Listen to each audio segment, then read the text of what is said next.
Today is finally the day I break free from these prison walls. I've been standing outside the massive iron gates for two grueling hours, my entire soul desperately manifesting the hope of seeing Bai Ningbing waiting for me. Yet inside this roaring violent tempest, the vast expanse before my eyes remains completely chillingly barren. I dial her digits a million times over, but Bai Ningbing's device rejects my signal, ringing endlessly into a void. I weathered the merciless rain for 2 long hours, before executing a brutal 3-hour march on foot, completely destroying the soles of my already battered ancient sneakers, barely managing to crawl my way back to the sanctuary we once called home. I carefully rearranged my facial mask, desperately wanting to project my absolute peak condition when I finally face her. Yet the moment the door swings wide, I am struck by a completely unfamiliar face. The stranger glares at me, knitting their brows in pure irritation. Are you mentally unstable or what? I legally finalized the deed to this property 3 years ago. The previous owner's identity. Bai Ningbing, and she walked in the arms with her boyfriend to authorize the contract, explicitly stating it was the funding source for their new marital estate. What kind of delusional game are you trying to play here today? An absolute sub-zero chill paralyzes my entire nervous system, my trembling fingers frantically scrolling to pull up Feng Ruohong's digital profile photo. The individual casts a brief glance, and instantaneously points a finger straight at the screen. Bullseye, and that is precisely the woman, and that guy right there is her boyfriend. My entire world violently plunges into a bottomless glacial abyss. This property was unmistakably the sacred marital home bequeathed to me by my late mother. When my mother's vital signs were fading into the dark, she exclusively registered the deed under Bai Ningbing's name alone, clutching her palm while whispering with her dying breath. Ningbing, our precious Jiangfeng has absolute zero family left except for you now. You two must safeguard each other's lives at all costs. Back in that frozen memory, Bai Ningbing death gripped my mother's failing hand, dropping a sacred solemn vow. Auntie, please set your soul at absolute peace. I will shield and cherish Jiangfeng with my life. Yet barely 2 months after my mother was lowered into the earth, Bai Ningbing weaponized that love demanding I act as a sacrificial pawn to cover up Feng Ruohong's crimes. In that horrific timeline, she was anchored to a wheelchair, her broken frame twisting awkwardly as she attempted to drop to her knees before me. Jiangfeng, I am manually begging on my knees, look at the absolute reality that I permanently destroyed one of my legs to save your life back then. Ruohong is a high-tier scientific researcher. His brilliant system cannot be contaminated by a prison cell. If his record is permanently stained by incarceration, his elite future will be entirely catastrophically vaporized. Yet the absolute second I took the fall and stepped into the shadows, saddled with the toxic reputation of a convicted felon, my own future was completely irrevocably vaporized. Bai Ningbing frantically, desperately begged through her tears. Jiangfeng, the exact second your sentence concludes and you step out, we will officially tie the knot, okay? I had worshipped the very ground Bai Ningbing walked on for so many grueling years, and technically owed my entire existence to the leg she sacrificed for me, so I deactivated my doubts and hesitated no longer, choosing absolute crushing silence during the high-stakes courtroom trial. I tanked a brutal 3-year prison sentence solely for his sake. Yet she immediately pivoted and liquidated our sacred marital home behind my back. By what horrific godforsaken right? My brain cells absolutely failed to compute this baseline betrayal, as a dark venomous hatred begins to crawl and mutate through my soul like wild thorns, maintaining an absolute dead silence the entire ride. I am chauffeured by Chen Yan straight to the specific coordinates Bai Ningbing forwarded. The location manifests as a hyper-luxury villa, its courtyard heavily blooming with a massive cluster of wild roses. My system suffers from a severe life-threatening pollen allergy, and the millisecond I cross the perimeter, my lungs violently trigger a suffocating cough. The moment I knock, a frantic, chaotic scramble of footsteps echoes from the interior. The heavy security door swings open almost instantly, only for the silhouette standing on the threshold to be none other than Feng Ruohong. He and Bai Ningbing are draped in matching intimate couples silk pajamas, catching sight of my tattered frame. Bai Ningbing's pupils radiate a wave of absolute undisguised disgust. Her critical gaze drops straight down to scan my footwear, noticing my ancient sneaker is completely torn open, exposing a gaping hole. She delicately masks her mouth with her manicured fingers, dropping a callously cold dismissive command. Incinerate those immediately, y'all. In fact, strip off every single thread of clothing on your body and throw it in the trash. The sheer amount of prison bad omen radiating off you is utterly repulsive. The exact next microsecond, a high-powered commercial pressure washer violently blasts a freezing torrent directly at my chest. The sudden high-velocity impact sends a violent tremor through my entire nervous system, causing me to collapse pathetically onto the wet concrete. Yet Bai Ningbing's robotic, heartless voice cuts through the spray once more. How did your physical frame manage to become so thoroughly, disgustingly filthy? Sanitize your entire skin layer before you dare to cross into my interior. The clothes I had barely managed to dry with my own body heat are once again completely waterlogged. I lower my skull, staring blankly at the pathetic hole torn into my ruined shoe, waiting in absolute silence until Bai Ningbing finally cuts the power to the freezing water cannon. Only then do I slide out my water-damaged mobile device, my dripping freezing fingers tapping out an encrypted transmission straight to Chen Yun's. My cognitive parameters have finalized the decision. Exactly 7 days from now, escort my system directly to the Central Police Headquarters. Bai Ningbing permanently quarantines my presence to the absolute darkest corner of the ground floor, a freezing barren space designed exclusively for low-tier live-in maids. It is a claustrophobic, windowless cell, where even the solitary bed frame sits completely bare and stripped. The moment the door creaks open, a suffocating wave of damp, stagnant stench instantly, violently invades the air. Bai Ningbing knits her brows in profound disgust. Your release from the penitentiary was completely sudden and unannounced, leaving my system zero time to prepare proper accommodations. You will temporarily anchor your existence here for the time being. Understood. The exact second I voice this submissive reply, Bai Ningbing conversely freezes in absolute astonishment, utterly failing to calculate that I would surrender to this degradation so effortlessly. Sensing the awkward silence, Fang Rohong lets out a highly mocking smirk. It appears Bro Zhou's little vacation behind bars has successfully reprogrammed his wild matrix to be quite docile and submissive. Back in the day, my old self was an absolute force never this easily trampled upon. Bai Ningbing drops a cold dismissive grunt of agreement. When a registered felon re-enters civilized society, if they fail to master absolute obedience, the world will ruthlessly look down on them even harder. Yet she fails to realize she is the absolute first entity looking down on me with pure contempt. I remain standing there completely drenched and shivering, the complexion on my face draining of all color, turning a deathly shade paler. Where is the rest of my vintage wardrobe? Bai Ningbing hesitates for a brief, calculated fraction of a second. Before replying with pure unbothered nonchalance, I incinerated every last thread. Did my lips not just broadcast the directive to you, Yaratake? What your system critically requires right now is to purge the old and install the new.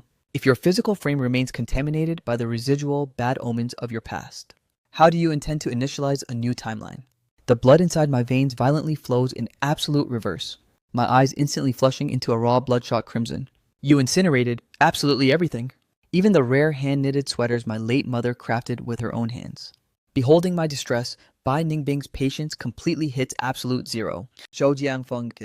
Your brain cells have been offline and desynced from reality for 3 whole years. Are you genuinely oblivious to the fact that those ancient, hideous styles became completely obsolete ages ago? Purging such garbage data from the closet is absolutely nothing to throw a tantrum over. My entire physical frame trembles violently, where drawing a single breath feels like 1,000 rusted needles stabbing into my lungs. Hideous and obsolete. My mother was in the terminal, excruciating final stages of cancer, refusing to close her eyes for 2 consecutive days and nights before her vitals flatlined, solely to weave a matching pair of custom sweaters for Bai Ningbing and me as a sacred heirloom. Yet inside Bai Ningbing's shallow cognitive matrix, those priceless treasures were merely a piece of hideous, worthless junk. My emotional dampeners completely shatter under the weight of the betrayal, my bloodshot demonic glare locking onto her face with terrifying intensity. Feeling a sudden prick of guilt, Bai Ningbing violently shifts her gaze away. Enough of this nonsense. Drop that hostile expression immediately. Stop glaring at me like that. It's literally just a couple of worthless generic garments. I'll replace them right now. Hey, Rohong! Go grab a few pieces of your old wardrobe and toss them his way. Fang Rohong turns on his heel to retrieve the items, smirking. Hey Bro Zhou, don't go turning your nose up at these, even though they're pre-owned and I've worn them out already. They are high-tier luxury brands at the end of the day. They'll feel infinitely better on your skin than that disgusting prison uniform. His voice heavily drips with pure unadulterated mockery. Yet Bai Ningbing remains entirely detached and nonchalant, acting as though her audio receptors hadn't even processed his venom. Furthermore, there's another crucial matter I need to discuss with you. Fang Ruhong carelessly hurls the worn-out discarded clothes straight at my chest, behaving exactly as if he were tossing table scraps to a street beggar. I clutch the fabrics tightly, lowering my gaze to analyze them closely, only for my processors to register a sickening realization. These are the exact designer labels I used to obsess over and wear exclusively, while my physical frame was locked behind titanium bars wearing a demeaning inmate jumpsuit. For 3 grueling, agonizing years, the actual criminal who was legally obligated to rot in a prison cell was lounging comfortably inside a high-end luxury villa, strutting around in my absolute favorite designer brands, and living the exact peak life that was stolen straight from my hands. Bai Ningbing speaks with a voice as cold and flat as a heart monitor. We previously discussed that the exact moment your sentence concluded won't. We would immediately execute our wedding protocols correct. I lift my eyes to stare directly into the bottomless abyss of her pupils, prompting Bai Ningbing to clear her throat uncomfortably twice before continuing, So. The corporate workload has been extremely intense lately, meaning my schedule has absolute zero bandwidth to manage a wedding ceremony right now. We are putting this entire marriage arrangement on indefinite standby. The outcome falls entirely within my calculated expectations. Not a single drop of anger registers within my system. Instead, I find the sheer absurdity of it entirely hilarious. I tanked a brutal 3-year sentence behind iron bars, sacrificing my entire prime youth and future as the ultimate collateral. And what is the final payout for my absolute loyalty? Nothing but Bai Ningbing's visceral disgust and profound regret that I even returned. My mental state remains completely chillingly tranquil. Understood. Hearing my detached response, Bai Ningbing conversely freezes in absolute shock. You aren't going to launch into a frantic rage. At this precise historic timestamp, Bai Ningbing feels a sudden hollow void rip open inside the core of her chest. Realizing her internal calculations are violently glitching, she locks her gaze onto my blank facial mask. Yet her psychological parameters utterly fail to articulate exactly what catastrophic variable has shifted within me. She knits her brows into a tight, skeptical line. Jiangfeng, what is wrong with your system right now? For a fleeting microsecond, a glitch in my cognition makes me wonder if I've misjudged Bai Ningbing, hypothesizing that perhaps deep down she still possesses a shred of care for my existence. Maybe I shouldn't ruthlessly drag her down into a prison cell just to satisfy a sudden burst of spite. A desperate impulse violently surges in my chest to download the entire truth to her, and my jaw even parts to release the confession. But Feng Rohang's sharp voice suddenly cuts through the air from the courtyard. Ningbing, our precious Juliet Rosebush has been completely, utterly annihilated. Bai Ningbing instantly spins her wheelchair, frantically rolling out of the room. Feng Rohang is kneeling beside the heavily battered cluster of wild roses, his eyes radiating absolute exaggerated heartbreak. Look at this disaster. The blast from that pressure washer completely stripped the leaves bare. And all that disgusting toxic prison filth coating Jiangfeng's body has been violently splattered all over the delicate flower petals. Bai Ningbing's facial features instantaneously freeze into a sub-zero mask of rage. Zhou Jiangfeng Shuo. Do your brain cells even comprehend how much blood and sweat Rohang invested into cultivating these roses? They were right on the verge of a magnificent full bloom, and your mere presence completely ruined them. Suppressing a violent sneeze, I ask coldly, state the monetary value. I will reimburse you for the damage. Fang Rohang violently snaps to his feet, scoffing. Reimburse a low-tier ex-con like you thinks he can afford this level of luxury. It is literally just a few generic bushes of roses. By what logic could I not afford to pay for them? I reassure myself that when my late mother's vital signs flatlined, she still left a substantial financial inheritance exclusively secured for my future. Compensating for a ruined flower bed would be an effortless microscopic dent in my funds. But the exact second Bai Ningbing broadcasts the actual price tag, the astronomical figure leaves me completely paralyzed. The expression on my face darkens significantly as I reply. I will initialize a high-speed job hunt immediately to cover the debt. Bai Ningbing erupts into a series of venomous mocking sneers. Zhou Jiangfeng, wake up. You are a certified felon who just crawled out of a maximum security prison block. What elite firm would ever dare to onboard a liability like you? Do you seriously still operate under the delusion that you are the god-tier IT prodigy of the past, whom every top-tier corporation was desperately fighting to recruit, setting aside the absolute reality that the tech matrix has completely evolved while you were locked away? The permanent criminal record stamped onto your identity guarantees that, even if you applied to sweep the streets for minimum wage, they would still run data analytics on whether you'd steal their cheap brooms. I lock my burning, piercing gaze directly onto her pupils, before a sudden, cynical laugh escapes my lips. I genuinely fail to compute how Bai Ningbing can manifest such vile, hypocritical garbage from her mouth. The ignorant masses of the outside world have zero clue why I was thrown into that concrete hell. But does she, Bai Ningbing, the absolute architect of my downfall, not know the truth? The actual rat who executed the high-level corporate economic crimes was Feng Rohang, and I was merely the brainless sacrificial lamb who tanked the entire sentence for him. How is it that the malicious villain who committed the actual crime is somehow magically framed as me? And by what godforsaken right does he spew such toxic slander to humiliate my entire existence? I practically grind my teeth to dust, hissing with pure rage. Bai Ningbing, the absolute truth behind how I acquired this criminal record. Aren't your own deceitful eyes the most fully aware of it? So what if I am what? Bai Ningbing scoffs, letting out a sharp, dismissive sneer. Your prison sentence is already fully executed and completed. The verdict is officially set in stone, hard-coded into reality. An absolute irreversible finality, is that right? I drop a heavy, deeply prophetic counterstatement, igniting a vastly more explosive wave of fury inside Bai Ningbing's core. Only now does Fang Ruohang tactically step into the arena to play the peacemaker. Alright, let's calm down. Ningbing, my lips stated that he couldn't afford to reimburse us. But I never meant that he needs to pay raw cash. I simply perceive these rare blossoms as the sacred token of your absolute affection for me. This priceless emotional bond is a high-tier concept Brojo has zero capability of ever replacing. He executes a flawless facial performance of profound, crushing heartbreak. Sensing his engineered agony, Bai Ningbing instantaneously barks an order, Zhou Jiangfeng, wipe every single one of these petals clean right now. A violent allergic reaction is already initializing across my skin, throwing up massive hives. Vicious crimson rashes break out across my flesh layer after maddening layer. An excruciating, unbearable itch violently hijacks my entire nervous system. Your data files are fully aware that my physical frame suffers from severe pollen allergy. Bai Ningbing reacts with a freezing, merciless smirk. It's merely a brief flare-up, nothing more. The more critical your allergy parameters, the more desperately your system requires exposure therapy. Forcing intense contact with these floral specimens is ultimately the ultimate health benefit for your body. Fang Ruohang viciously slaps a filthy cleaning rag straight across my face. Brojo, initialize the cleanup protocol immediately. Delay any longer, and the Juliet Rose's cellular structure will be permanently beyond saving sick. Bai Ningbing turns her wheelchair around, walking away without throwing a single glance back. If your hands fail to scrub every single microscopic trace of that prison filth away, your system is permanently banned from crossing the threshold into my house today. The heavy security door is slammed shut with a deafening, thunderous boom, leaving me isolated in the cold. I lower my head to scan my pathetic silhouette, incapable of stopping a bitter, self-deprecating laugh from escaping my lips. The disgusting prison filth Bai Ningbing wants scrubbed away is undeniably my very existence, isn't it? My facial features rapidly expand and swell under the violent allergic assault. Surviving the brutal, suffocating environment behind bars for consecutive years has severely degraded my baseline physiological health, running my vitals into the ground. My immune system functions at absolute zero, causing this specific allergic outbreak to mutate into an exponentially more lethal crisis.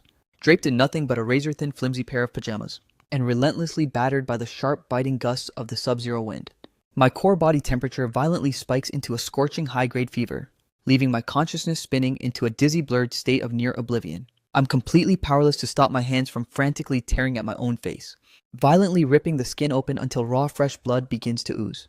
The absolute second the first rays of dawn pierce through the dark sky, Bai Ningbing forcefully unlocks the heavy front door and aggressively rolls her wheelchair out onto the patio. Are you seriously telling me you still haven't scrubbed these flowers clean? But catching sight of my broken, near-lifeless frame collapse on the cold pavement, the expression on her face undergoes a sudden, drastic shift. What on earth happened to your system, pig? She aggressively extends her arm, attempting to hoist my body upward, only to recoil in pure, unadulterated horror at the scorching heat radiating from my flesh. How can your core temperature possibly be this insanely high? Bro Rohong Sil. Hurry up and dial the emergency hotline right now. Not only is my entire physical frame burning like a raging furnace, but my face is fully coated in a grotesque web of bloody lacerations, transforming my appearance into something utterly nightmarish and horrific. Fighting through the thick, heavy fog of near unconsciousness, I force my eyelids open, releasing a raw, scraping whisper from my ruined throat, exposing a rare, fragile vulnerability that I had guarded for years. The severe allergic shock must have triggered a near-fatal systemic shutdown. Get my system to an emergency room immediately. An uncontrollable wave of frantic panic bleeds through Bai Ningbing's cold mask. Hold on, don't lose consciousness just yet. We've already initiated the distress call to the emergency medical units. Since when did your physical parameters become so utterly pathologically weak? I hack up a series of violent coughs, locking my eyes onto Bai Ningbing's frantic expression, as a sudden unbidden flashback of our life before my incarceration flashes in my mind. We had actively invested 5 consecutive years into our romantic relationship, reigning as the absolute textbook definition of a power couple in everyone else's eyes, most notably during that catastrophic near-fatal car crash years ago. In a desperate bid to shield my physical frame from the lethal impact I caused, Bai Ningbing sustained a horrific comminuted fracture that completely pulverized her leg bones, permanently anchoring her existence to a wheelchair from that dark timestamp onward. The entire world unanimously agreed that Bai Ningbing loved me to an absolute fault, and I in return cherished her well-being exponentially more than my own life. genuinely operated under the absolute delusion that I had secured my ultimate soulmate. Right up until the exact millisecond Fang Rohang materialized in our lives, shattering every single one of my romantic illusions into worthless dust.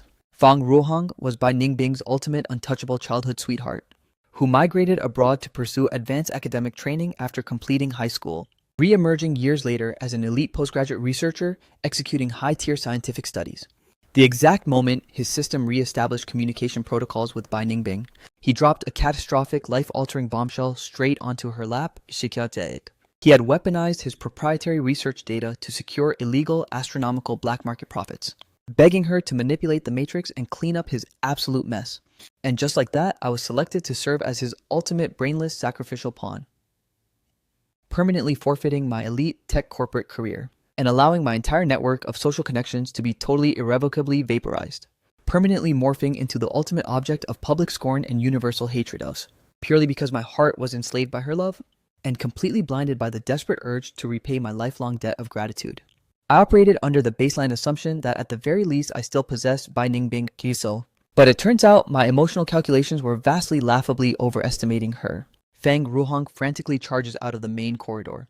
The emergency medical unit is crossing the perimeter right now. What kind of systemic failure is his body experiencing? The exact millisecond his visual sensors lock onto the horrific state of my face, Fang Ruhang's entire physical frame suffers a violent, paralyzing shock. Blood?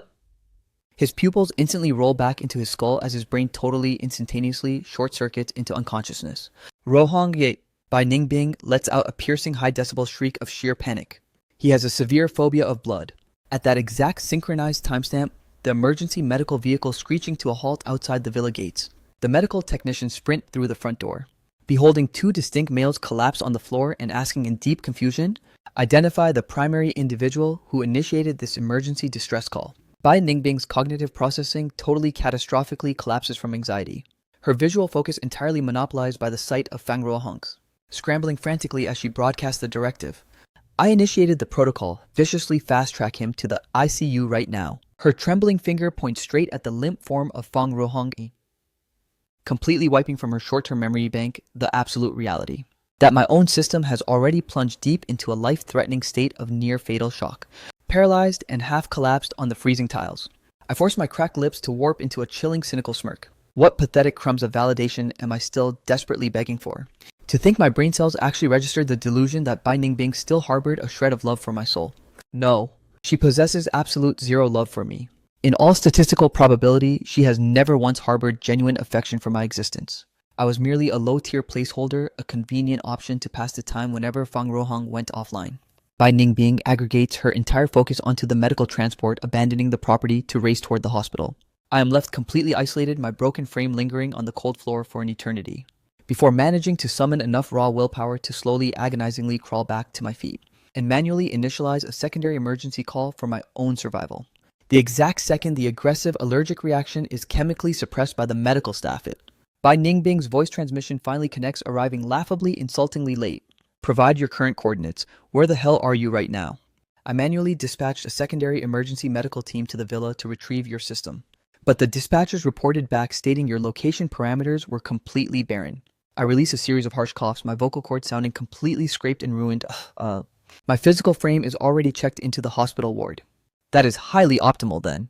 Bai Ningbing exhales a massive sigh of relief. Specify your current room assignment number. I will initiate a transit protocol to visit your location shortly. But Fang Ruohang's voice abruptly cuts through the line, violently hijacking her attention. Ningbing? Yeah? I just developed a sudden massive craving for that elite sweet and sour pork ribs dish you craft so perfectly. Bai Ningbing's tone instantaneously morphs into something pure, dripping with absolute affection. It is an absolute miracle that your system finally has an appetite.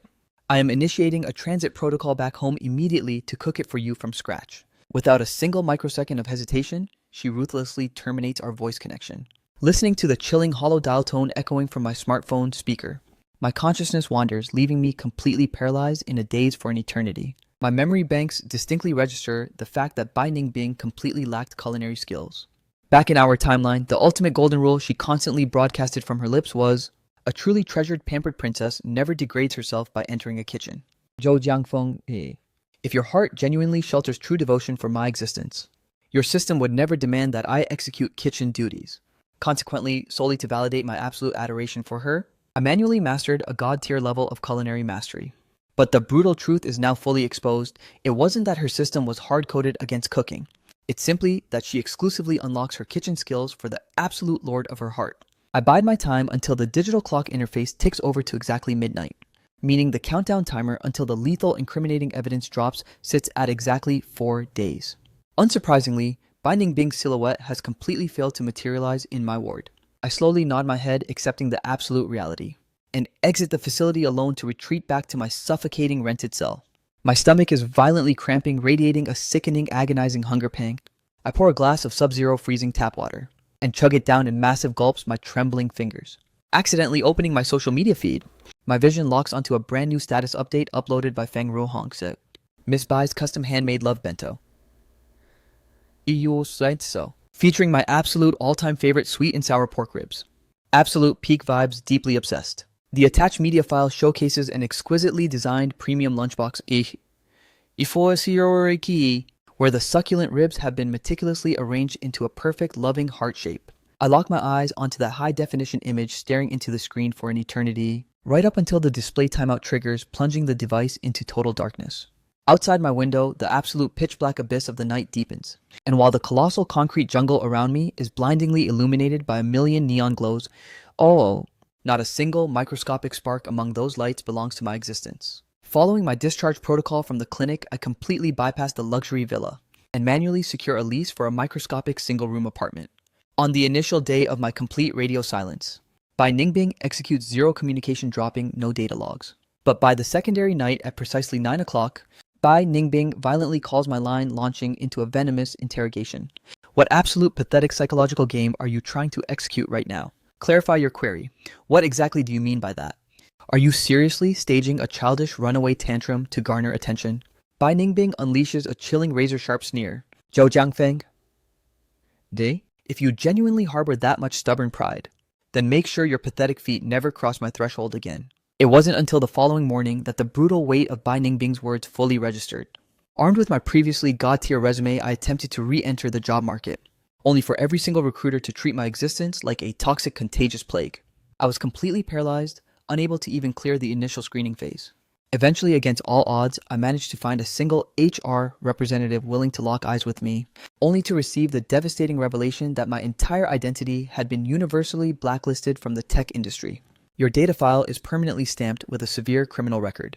So what sane corporate entity would ever risk onboarding a liability like you?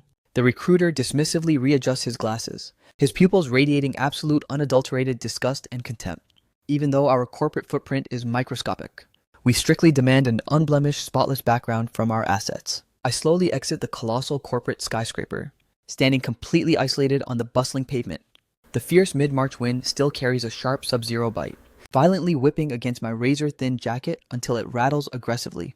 Ultimately, I suppress my remaining pride and veer into a dilapidated local diner, directly asking the proprietor if he requires a low-tier dishwasher. The owner scans my physical frame up and down with critical eyes before uttering, $3,000 a month, absolute zero food allowance, no lodging provided. And I am definitely not paying a single cent for your medical insurance protocols. Yo, are you executing this contract or not? Initialize the contract.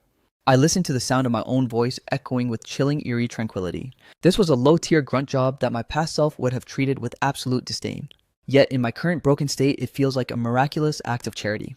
After spending an agonizing afternoon scrubbing endless mountains of grease-stained plates, my upper extremities are completely paralyzed, rendering me incapable of lifting my arms. I squat down near the suffocating rear exit of the kitchen to ignite a cigarette, my wrist joints violently trembling from sheer physical exhaustion. A stray clump of cigarette ash accidentally scatters onto the concrete floor, and like clockwork, a sharp, venomous voice instantly echoes through the alleyway. Ex-cons who rotted behind iron bars truly possess absolute zero basic etiquette. I snap my gaze upward, locking eyes directly with Fang Ruohong. He is draped in a flawlessly tailored high-end designer suit with blindingly polished leather shoes. Standing merely a few calculated paces away from my silhouette, his lips warped into a deeply patronizing, arrogant sneer. I aggressively spit the discarded cigarette butt out of my mouth, my restraint parameters finally hitting absolute zero as pure rage boils over. Rebroadcast that exact statement into my face. Fang Ruohong casually buries one hand deep into his designer trousers pocket, unleashing a chilling, mocking laugh. Hey boss, what tier of low-life garbage are you actively recruiting into your establishment? The diner proprietor frantically scrambles out from the back door, bowing and scraping before Fang Rohong with absolute pathetic sycophancy. Mr. Fang, please accept my deepest, most sincere apologies. He violently whips his head around, glaring at my frame with burning fury. What are you waiting for? Drop to your knees and apologize to Mr. Fang this instant. This VIP happens to be the absolute prime investor keeping our entire kitchen alive. The catering contracts for his entire research institute are single-handedly supplied by us. I stand frozen on the exact coordinates, my facial expressions locking into a stiff mask of absolute humiliation. Fang Rohong lets out a deeply patronizing scoff. It appears your low-tier new dishwasher possesses zero respect for my presence. The manager frantically stammers, "No, sir, absolutely not. I genuinely fail to compute why your system would onboard such societal toxic waste." He drops a highly arrogant, mocking smirk. With a dangerous registered convict operating in the shadows of your kitchen. Aren't you terrified he might contaminate our food supply? Actually, forget it. I calculate it is mathematically optimal to terminate our business contract immediately. Please, I beg you do not withdraw your assets. The manager's complexion drains entirely to a deathly pale hue, brutally clamping his fist around my tattered collar, viciously shoving my physical frame until I violently collide with the sub-zero concrete wall. The excruciating impact causes heavy beads of cold sweat to erupt across my forehead. Instantaneously, drop your pride and grovel for Mr. Fang's divine forgiveness right now. The manager death glares at me with pure, unadulterated fury. You are a certified felon with a permanent criminal record. During your application phase, why did you encrypt that critical data? Our low-tier kitchen cannot sustain a threat like you. Execute a hard exit from my property and go rot somewhere else. I remain anchored against a freezing wall, my face completely pale and bloodless. Process my earned financial compensation. The manager aggressively spits directly onto my face, roaring. Your primitive system still expects a payroll payout.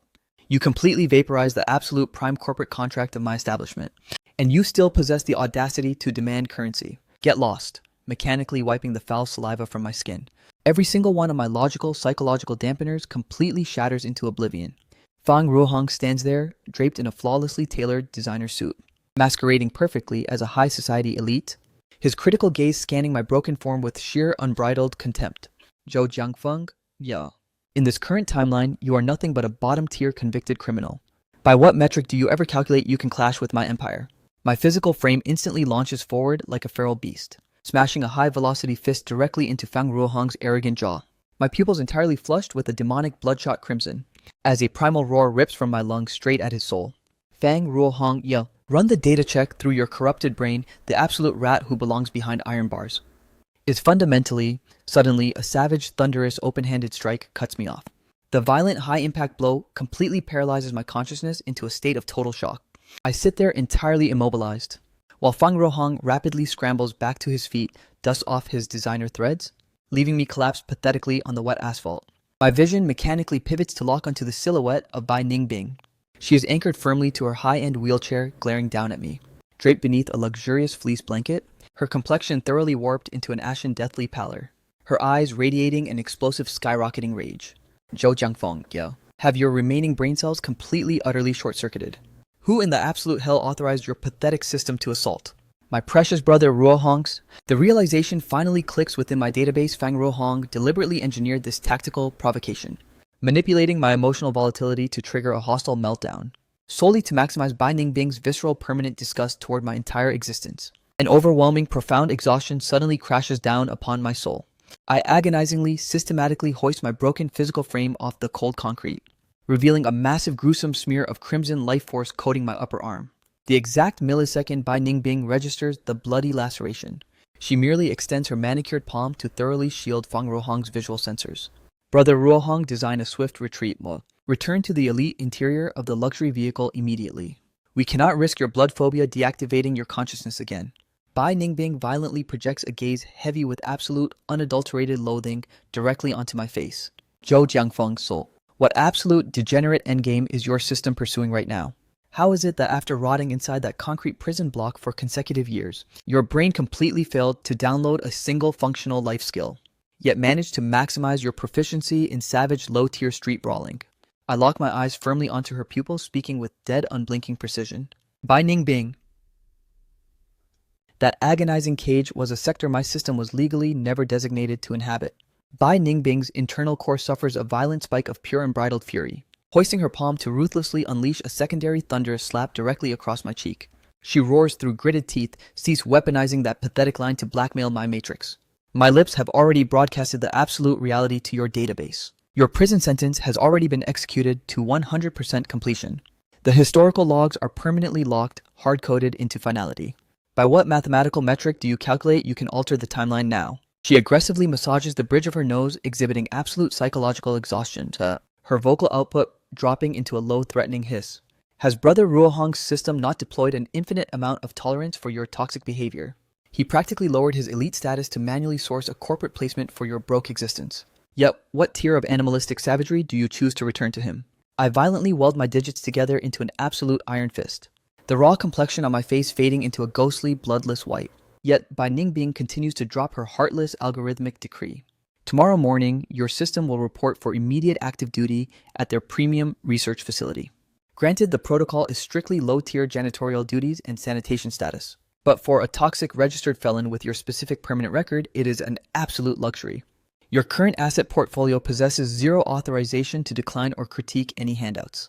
I erupt into a series of hollow, deeply cynical cold chuckles, maintaining absolute radio silence without broadcasting a single verbal response.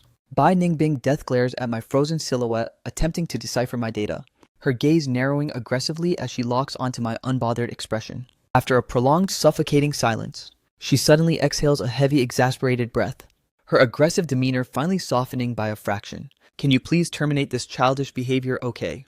Mom and Dad strictly requested that your system return home tonight for a family dinner. She lets out a soft, weary sigh. Let's prioritize returning to the estate first. Whatever grievances are lagging your system, we can analyze and debug them later on. Mom and Dad have already manually pinged my device with infinite calls.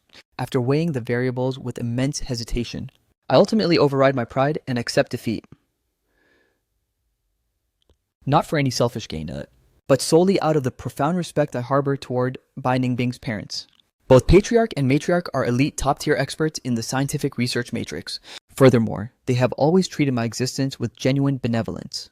Back when my late mother was checked into the oncology ward with terminal cancer, it was Bai Ningbing's father who manually pulled strings to secure a private room for her, solely to honor the sheer scale of that debt of gratitude. My system is morally obligated to execute this visit. Catching sight of my frame, Father Bai extends his palm to pat my shoulder. You've finally broken free. It is highly optimal that you've returned from that facility. Let's initialize the dinner protocol first. Let's eat. Mother Bai conversely treats my presence with absolute sub-zero isolation, manually guiding Fang Rohong to occupy the VIP seat directly adjacent to her. Little Fang, your system hasn't calibrated its coordinates to this house in such a long time, Dep. Today, Mom custom cooked a premium batch of sweet and sour pork ribs exclusively for you.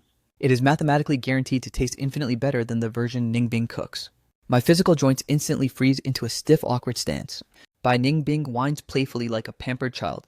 Mom, my entire culinary blueprint was copied straight from your system anyway. So how could my output ever match your god-tier skills? Fang Rohong deliberately pipes up to drop a calculated explanation. Brojo, well, ensure your system doesn't misinterpret the situation. During the past timeline, I officially locked in a contract to become uncle and auntie's godson. Bai Ningbing curls her lips in sheer annoyance. There is absolute zero necessity to explain our family dynamics to him. I perceive the surrounding audio frequencies violently fading in and out of my eardrums, rendering my brain completely incapable of processing a single spoken word. The absolute truth hits me. Bai Ningbing lower-tier kitchen skills were unlocked for Fang Rohong. And Mother Bai was not only fully aware of this tactical play, but had actively assisted in engineering it. Given this data, what absolute tier of clown do I represent in this house? In short order, right in the dead center of the dinner protocol. The true nature of the evening flashes into my comprehension. This gathering is fundamentally a toxic high-stakes trap disguised as a feast. I hover my chopsticks over the spread, completely paralyzed by the endless array of heavily spiced dishes. The solitary plate of sweet and sour pork ribs has been strategically quarantined right in front of Fang Rohong by Mother Bai, and he systematically devours piece after piece, mocking my empty plate. My gastrointestinal system is completely compromised, rendering me utterly incapable of processing heavy spices or chili, leaving me zero choice but to mechanically shovel plain white rice into my mouth. Right in the dead center of this pathetic display, Father Bai clears his throat and initializes the interrogation. Little Joe, have your job hunting protocols successfully locked onto a new position yet? I merely lower my eyelids, maintaining a bleak silence, prompting Bai Ningbing to cut in with an arrogant smirk. Technically speaking, we've secured one for his broke existence. Brother Rohong graciously authorized an entry-level slot for him to report for duty at the Premium Research Center. What?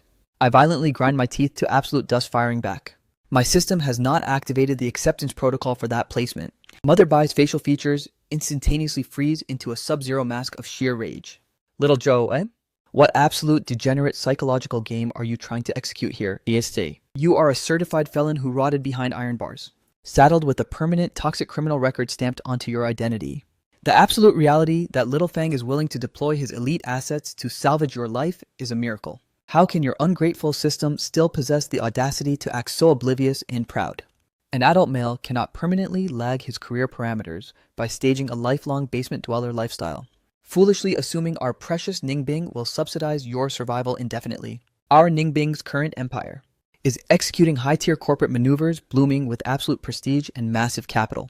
However, her staggering wealth is not a valid justification for you to act as a gold-digging leech. Sensing the toxic escalation, Father Bai frantically intervenes to terminate her broadcast or so. Your verbal parameters are heavily drifting out of bounds, honey, lest your memory banks forget back when Ningbing initially initialized the corporate startup. Little Joe single-handedly engineered the entire high-end tech foundation and code architecture. Tech architecture is an absolute joke, completely worthless junk data now. If his toxic felon face dares to materialize anywhere near the corporate headquarters today, it will launch an infinite loop of catastrophic PR disasters straight onto the enterprise.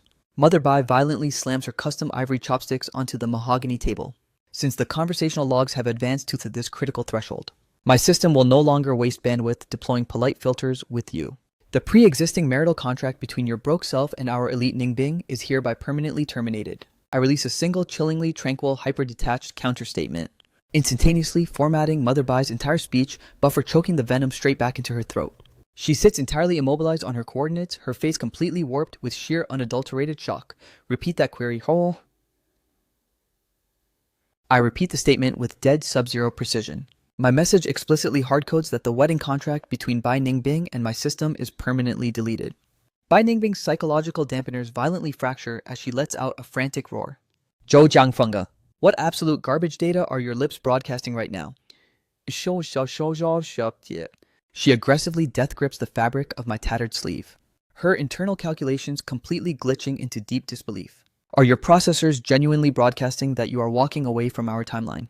Deep within her pupils, an overwhelming chaotic storm of raw, unscripted emotions violently surges. I momentarily freeze my cognitive matrix, failing to process the variable. I am completely powerless to compute what specific strategy Bai Ningbing is running right now. Could her cold, algorithmic heart actually be experiencing a rare fraction of reluctance to let my soul go? I forcefully suppress every single chaotic emotion welling up within me. Yes, it's completely over. I abruptly push back my chair and storm out of the house. Bai Ningbing, frantically, screams my name at the top of her lungs. But my system refuses to execute a single glance back. However, after walking into the dark for merely a few agonizing minutes, the brutal icy wind hits my skin with a biting chill, jolting my brain into remembering that I had left my jacket behind. I pivot on my heels and retrace my steps toward the estate, peering stealthily through the narrow gap of the main iron gate. The shocking visual data playing out in the courtyard instantly freezes my physical frame on the spot like a stone statue. Because right there in plain sight, Bai Ningbing is actually standing perfectly upright on her own 2 feet.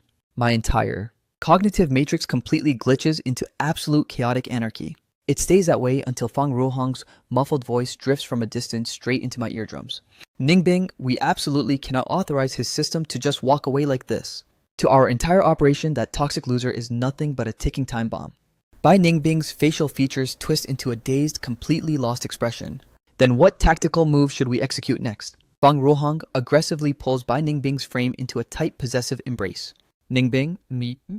Yes, I am fully aware that this current paradigm is brutally unfair to your existence, but I beg you to sacrifice your pride just one more time for my sake and proceed with the marriage contract to Zhou Jiangfeng. Back then, your leg surgery was a 100% flawless success and your motor functions were fully restored. If it weren't for the absolute necessity of manipulating Zhou Jiangfeng into willingly taking the fall and serving my prison sentence, your system would never have been forced to roleplay as a pathetic cripple for all these consecutive years. But since we've already executed the deception for this long, we absolutely cannot allow our premium strategy to suffer total system failure now. Deep down, you know you don't want a future where Zhou Jiangfeng's heart stops beating for you, prompting his rogue system to leak the classified incriminating truth to the public right. He must remain permanently locked down right by your side under strict surveillance. Mathematically speaking, that is the single most optimal security protocol for our survival. Bai Ningbing's gaze drifts into a deep, hypnotic trance. He would never execute a betrayal like that, Brother Rohong, your system possesses absolute zero reasons to worry. Zhou Jiangfeng could never bring himself to destroy my life by exposing the absolute truth.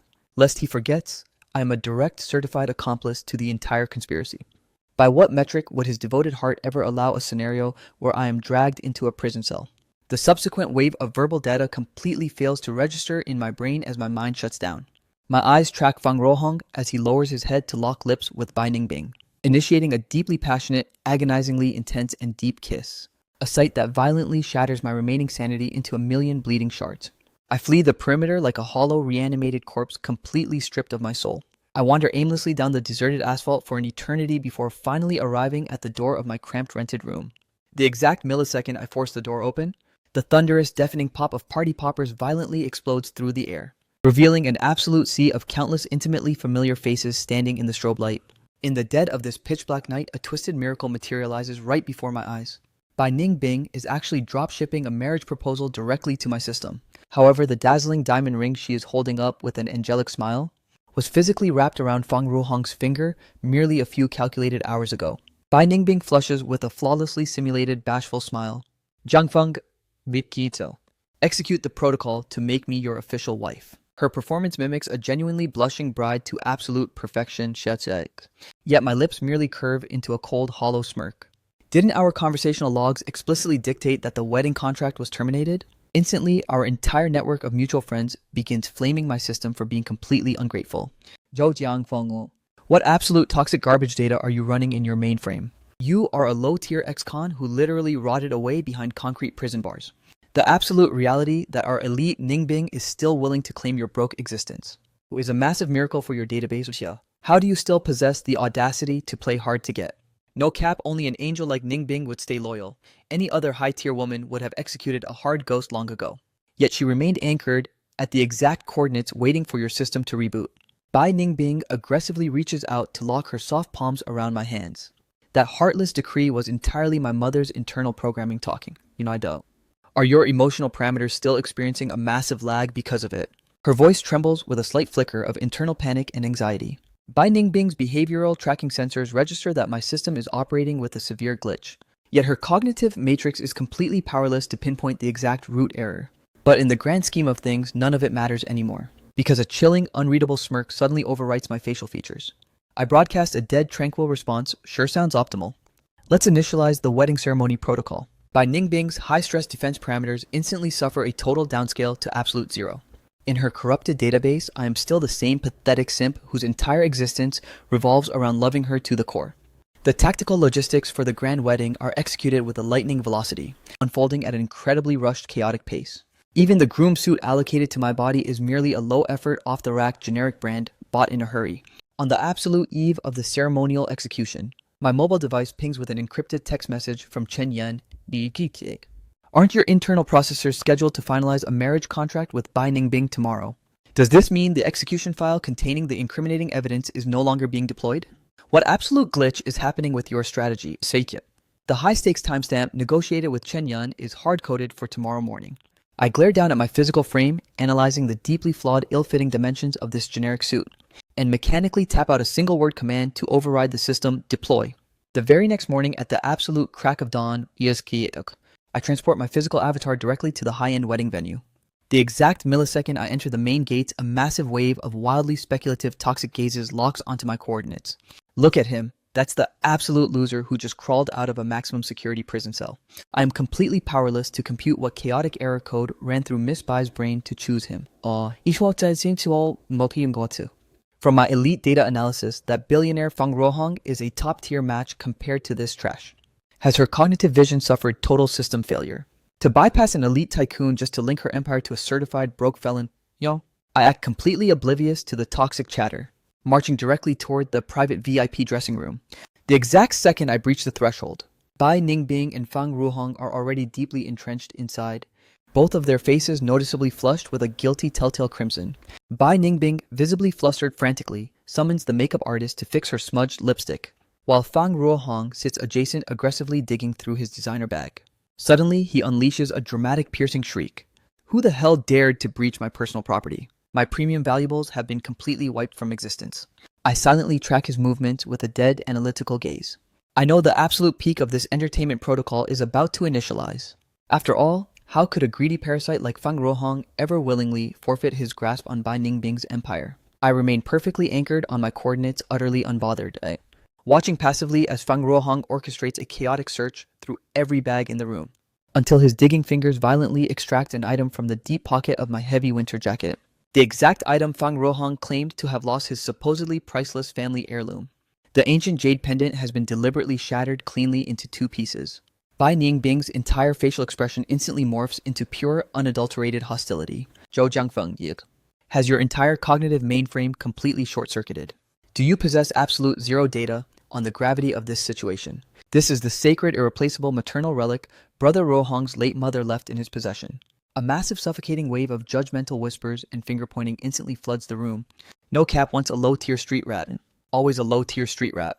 Imagine having the audacity to execute a petty robbery at your own wedding ceremony. That ancient jade artifact looks like it costs an absolute fortune, bro. With a price tag that high, if the authorities launch a legal investigation, his broken system is guaranteed to rot in a maximum security prison cell for consecutive years. It looks like today's high-tier wedding protocol is officially getting cancelled. Fang Ruohong cradles the fractured jade pieces in his trembling palms, his eyes completely flushed with a heavily forced bloodshot crimson. Bai Ningbing's face is darker than a thunderstorm, her chest violently heaving up and down with uncontrollable fury. She feels completely, utterly humiliated on an elite scale. She hoists her palm and ruthlessly unloads a series of thunderous slaps directly across my face. I have officially reached my absolute threshold. Ever since your toxic system was discharged from that concrete cage, you have engineered non-stop hostile plots targeting Brother Ruohong, and now you won't even spare his sacred family relics from your petty thievery. Do you have any mathematical comprehension of how astronomical the value of this item is? It possesses more than enough legal weight to throw your broke self right back into a cell for years. Today, I will personally force a hard reset on your feral, ungrateful dog behavior. Bai Ningbing snarls with pure venomous malice. Drop to your knees and beg for absolute humiliating forgiveness right now. On what logical basis should I counter with dead sub-zero tranquility? My system executed zero theft protocols. As for the exact hidden reason behind my previous prison sentence, your database understands the absolute truth far better than any other living soul.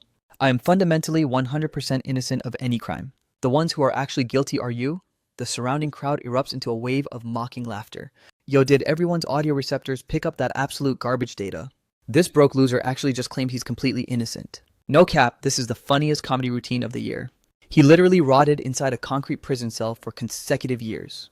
Yet his delusional system still boasts about having zero guilt. Ningbing. Your core programming is simply too soft-hearted and benevolent. Why on earth are you still trying to salvage a toxic registered felon like him? We need to execute a hard cancel on this entire wedding ceremony right now. Bai Ningbing's physical frame trembles violently with pure, unbridled fury. Zhou Jiangfeng, your mind has completely, utterly lost all grip on reality. You literally served a multi-year sentence inside a maximum security prison, yet you still possess the audacity to claim your record is clean. It appears my system has no choice but to deploy a brutal final lesson to format your pride today. She aggressively whips out her smartphone and initializes the emergency keypad in Kikiksi. I am dialing the authorities right this instant. Let's allow the police to run a full diagnostic on whether your system is guilty or not. Fang Ruohong frantically pins her wrist down. Forget it, let's terminate that protocol. There is absolute zero tactical advantage in involving the authorities. As long as Bro Joe compensates my account for the exact value of the asset, we can clear the logs. He frantically flashes a desperate signaling glare straight at Bai Ningbing. But Bai Ningbing's emotional parameters are completely redlining with rage. She drops her vocal output into a low, sharp hiss. Relax your system, Ruohong. Zhou Jiangfeng would never actually execute a play that compromises my safety or yours. I am literally on the verge of finalizing our official marriage contract. How could his devoted heart ever bear to destroy me? The exact millisecond Bai Ningbing presses the call button to bridge to the emergency dispatch. The dense crowd of guests violently splits down the center to form a narrow pathway. At the absolute end of the corridor, a squad of uniformed police officers is actively marching forward. Bai Ningbing's cognitive matrix completely freezes on the spot, while the surrounding onlookers instantly launch into a chaotic, overlapping uproar. Officers execute an immediate lockdown on this toxic criminal right now. His system was caught red-handed executing a high-value theft protocol. Far no cap, yo. This clown was just recently discharged from a dark prison cell. So this setup is actually perfect for him. Throw his broke self right back into the cage. He won't even need a calibration phase to readapt to the prison lifestyle. And to think he had the absolute audacity to claim the guilty ones are actually so. It's enough to make my system completely crash from laughter. Miss Bai is an absolute angel. Sister Ningbing is literally the most loyal, saint-tier partner on the planet. Even after he rotted in a cell, she refused to ghost him and stood firmly by his side. Yet he still possesses the nerve to broadcast such vile, ungrateful garbage data. Word if I were in Ningbing's shoes, I would have permanently deleted him from my life timeline ages ago. The steady, heavy footsteps of the police officers draw closer and closer. The leading officer knits his brows and demands to know who initialized the emergency call. I calmly take a step forward, raising my hand to claim the signal. The deafening roar of toxic mockery instantly drops to a dead, muted silence. The entire crowd of guests exchanges incredibly baffled, glitching glances. Wait, his broke system was just caught red-handed executing a high-value theft protocol. So by what logic did he manually ping the authorities on himself? Bai Ningbing, however, completely fails to run a deep analysis on the anomaly. Hastily stepping in to terminate the protocol, let's just wipe the logs officers. Respected comrades of the police department, Ito. The conflict occurring at these coordinates is strictly a confidential family matter. There is absolute zero necessity to drain your processing bandwidth over this. Set. She shifts her icy piercing gaze straight onto my coordinates. Her voice laced with an explicit high-tier threat, Zhou Jiangfeng. Sikyo. Your system was only recently discharged from that miserable concrete cage. Surely you do not possess a death wish to rerun that prison sentence all over again, right? My core directive remains completely unchanged. The exact millisecond you drop to your knees and beg Brother Rohong for absolute forgiveness, this entire system error will be permanently cleared from the timeline. As for the astronomical cost of the shattered jade, my account will fully subsidize the losses for you. She looks down upon my existence from her elite, high and mighty pedestal, completely failing to calculate the variable that was about to unfold. As my lips merely curve into a chilling, unbothered smirk, Bai Ningbing's emotional parameters instantly redline into pure, unbridled fury. She viciously drives her high-heeled boot straight into my leg. Has your auditory hardware completely suffered total system failure? Are your processors entirely incapable of registering the words broadcasting from my lips? Eat. I completely bypass her presence, locking my eyes firmly onto the lead officer. Comrades execute identification protocols on them. The female subject standing right here is Bai Ningbing, and the male asset stationed adjacent to her is Fang Ruhong. Bai Ningbing's digital awareness finally registers the massive anomaly at this exact delayed millisecond. Her internal sensors screaming that the entire paradigm has glitched out of her control. Wait, what absolute terrifying endgame is your system executing right now? The two uniform officers aggressively flash their official badges and state credentials. Fang Ruhong Bai Ningbing. Your specific profiles have been flagged as primary targets in a severe, high-tier criminal conspiracy case. Authorized protocol requires your systems to immediately report to the station for hostile interrogation. Bai Ningbing's complexion instantaneously warps into an ashen, bloodless pallor, her absolute confidence shattering into total, unadulterated panic. She stares at my frozen silhouette, completely paralyzed and drowning in deep confusion. Zhou Jiangfeng. What is the absolute meaning behind this script error? Why on earth are the authorities deploying a lockdown protocol targeting the two of us? Fang Ruhong conversely finishes processing the sudden spike in the data stream. He aggressively death grips Bai Ningbing's arm, his eyes narrowing into cold slits, his voice dripping with a dark venomous realization. Ningbing, it appears your pathetic simp of a fiancé doesn't love your matrix nearly as much as your delusional database calculated. Bai Ningbing's entire physical frame suffers a violent, thunderous shock. An explosive, skyrocketing rage instantly overriding her cognitive core. A surge of pure, unadulterated fury instantly ignited within my veins. Zhou Jiangfeng Shou. What absolute chaotic sabotage protocol are you running right now? Today is supposed to be our grand high-tier wedding ceremony. She frantically commands her wheelchair to roll straight toward my coordinates. I keep us. I officially operationalized a sacred vow to lock down a marriage contract the exact second you left that concrete cell. Am I not actively deploying and executing that exact promise into reality right now? You need to update the authorities with a full clarification immediately. Inform them that this entire scenario is nothing but a massive system error. Suddenly, a violent chilling shudder paralyzes Bai Ningbing's entire physical frame. Her eyes lock onto my figure standing just a short distance away, silently unbuttoning. The cheap groom suit jacket wrapped around my chest. My brows knit together in absolute disgust, as I casually discard the low-tier blazer, letting it drop straight into the dirt. And as my physical avatar executes a step backward, Isoi. I deliberately grind the heel of my shoe into the fabric, leaving a filthy, defiled footprint right on top of it. Zhou Jiangfeng Shou. What is the absolute hidden subtext behind your actions, yo? Bai Ningbing screeches with localized, unbridled fury. Has your internal processing unit completely suffered a total system crash? Deep within Bai Ningbing's emotional matrix, an overwhelming, monstrous wave of pure panic violently detonates. Adjacent to her, the uniformed officer issues a sharp, unyielding command, Ms. Bai Ningbing. You are legally required to cooperate with our criminal interrogation immediately. I finally shift my dead analytical gaze to lock directly onto her pupils. Bai Ningbing desperately scrambles to patch the communication breach. Zhou Jiangfeng, listen to me. I have already hard-coded the exact luxury coordinates for our premium honeymoon getaway. Did your database not constantly ping a desire to explore the majestic icy fields of Antarctica? We can. What Bai Ningbing's naive database completely fails to compute is that my system purged the desire to witness the Antarctic wasteland a lifetime ago. That desolate sector is far too freezing and dead. My current algorithms heavily prioritize warm, radiant environments. My facial features remain a flat, unreadable mask of absolute indifference. Bai Ningbing, the reality that this wedding suit is a cheap bargain bin generic brand is one thing. But the absolute fact that the dimensions are completely ill-fitting is an unforgivable glitch. My system possesses absolute zero tolerance for wearing corrupted, ill-fitting attire. While executing the most critical milestones of my life timeline, I pivot on my heels and walk away, granting her absolute zero glances back. Bai Ningbing can only gaze blankly at the cold receding silhouette of my back as I exit the perimeter. The distance between our coordinates rapidly scales wider and wider, stretching so far that in one agonizing millisecond, Bai Ningbing's heart violently plummets straight into a dark, bottomless abyss.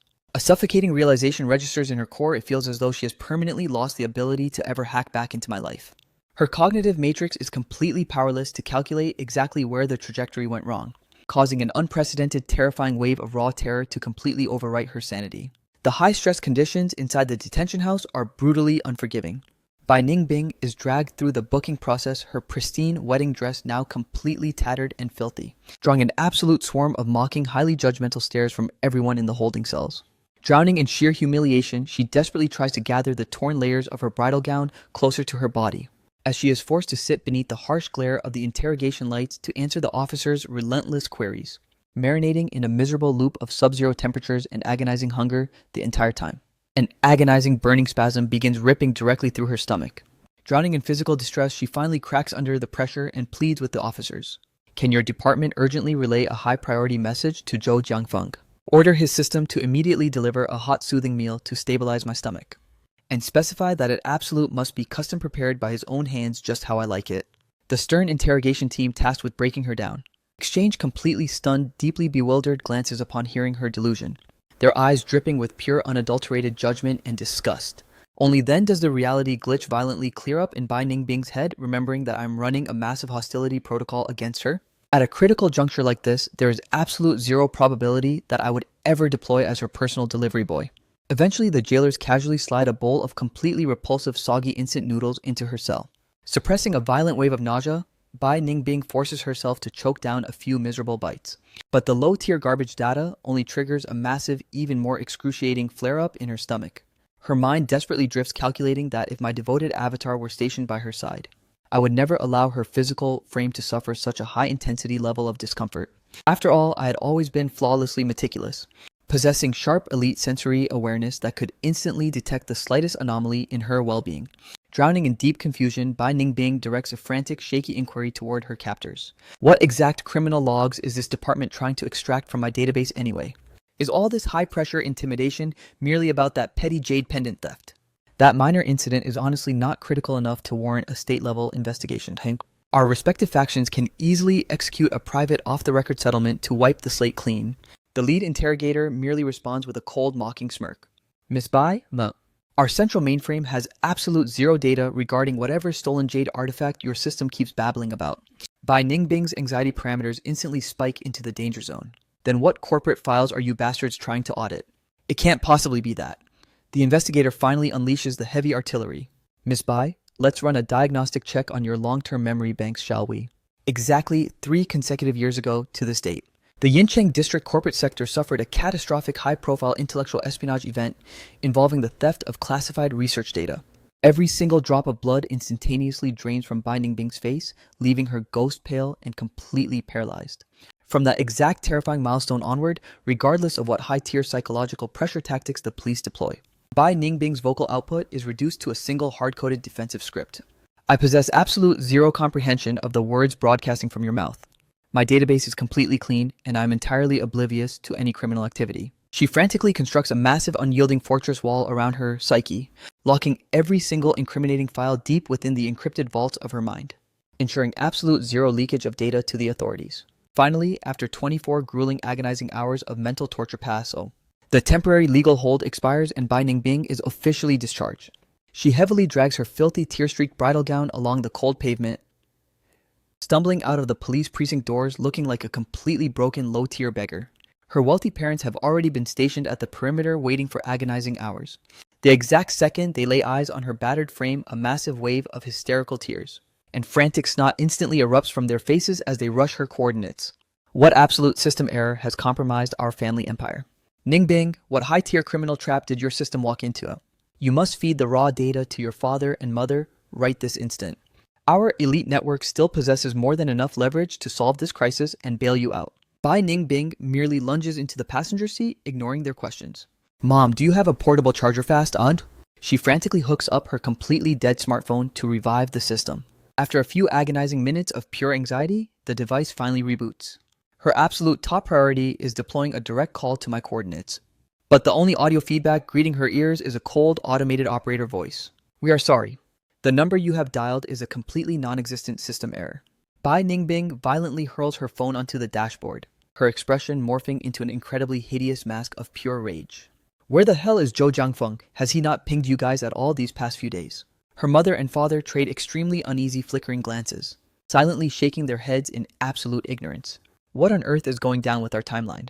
Bai Ningbing gnashes her teeth so hard they nearly shatter into pieces. My entire system suffers a catastrophic high-tier crisis, and his useless ass is completely off the grid, nowhere to be found. It was just a generic broken jade pendant for real. Does he need to run a toxic revenge script on this scale over something so minor? Bai Ningbing begins spamming my text logs with a massive barrage of desperate messages. Where the hell are you right now? Yaost. Execute a hard response to my signal immediately. Why did the investigative authorities aggressively audit me about the incident from 3 years ago? Does your database possess hidden files regarding that espionage case? What absolute terrifying endgame is playing out right now? Bai Ningbing executes countless relentless calls to my network, only to be met with that exact same dead-chilling automated voice loop. Even though her system has sustained zero sleep for 24 continuous hours, Bai Ningbing has absolute zero bandwidth to process her exhaustion.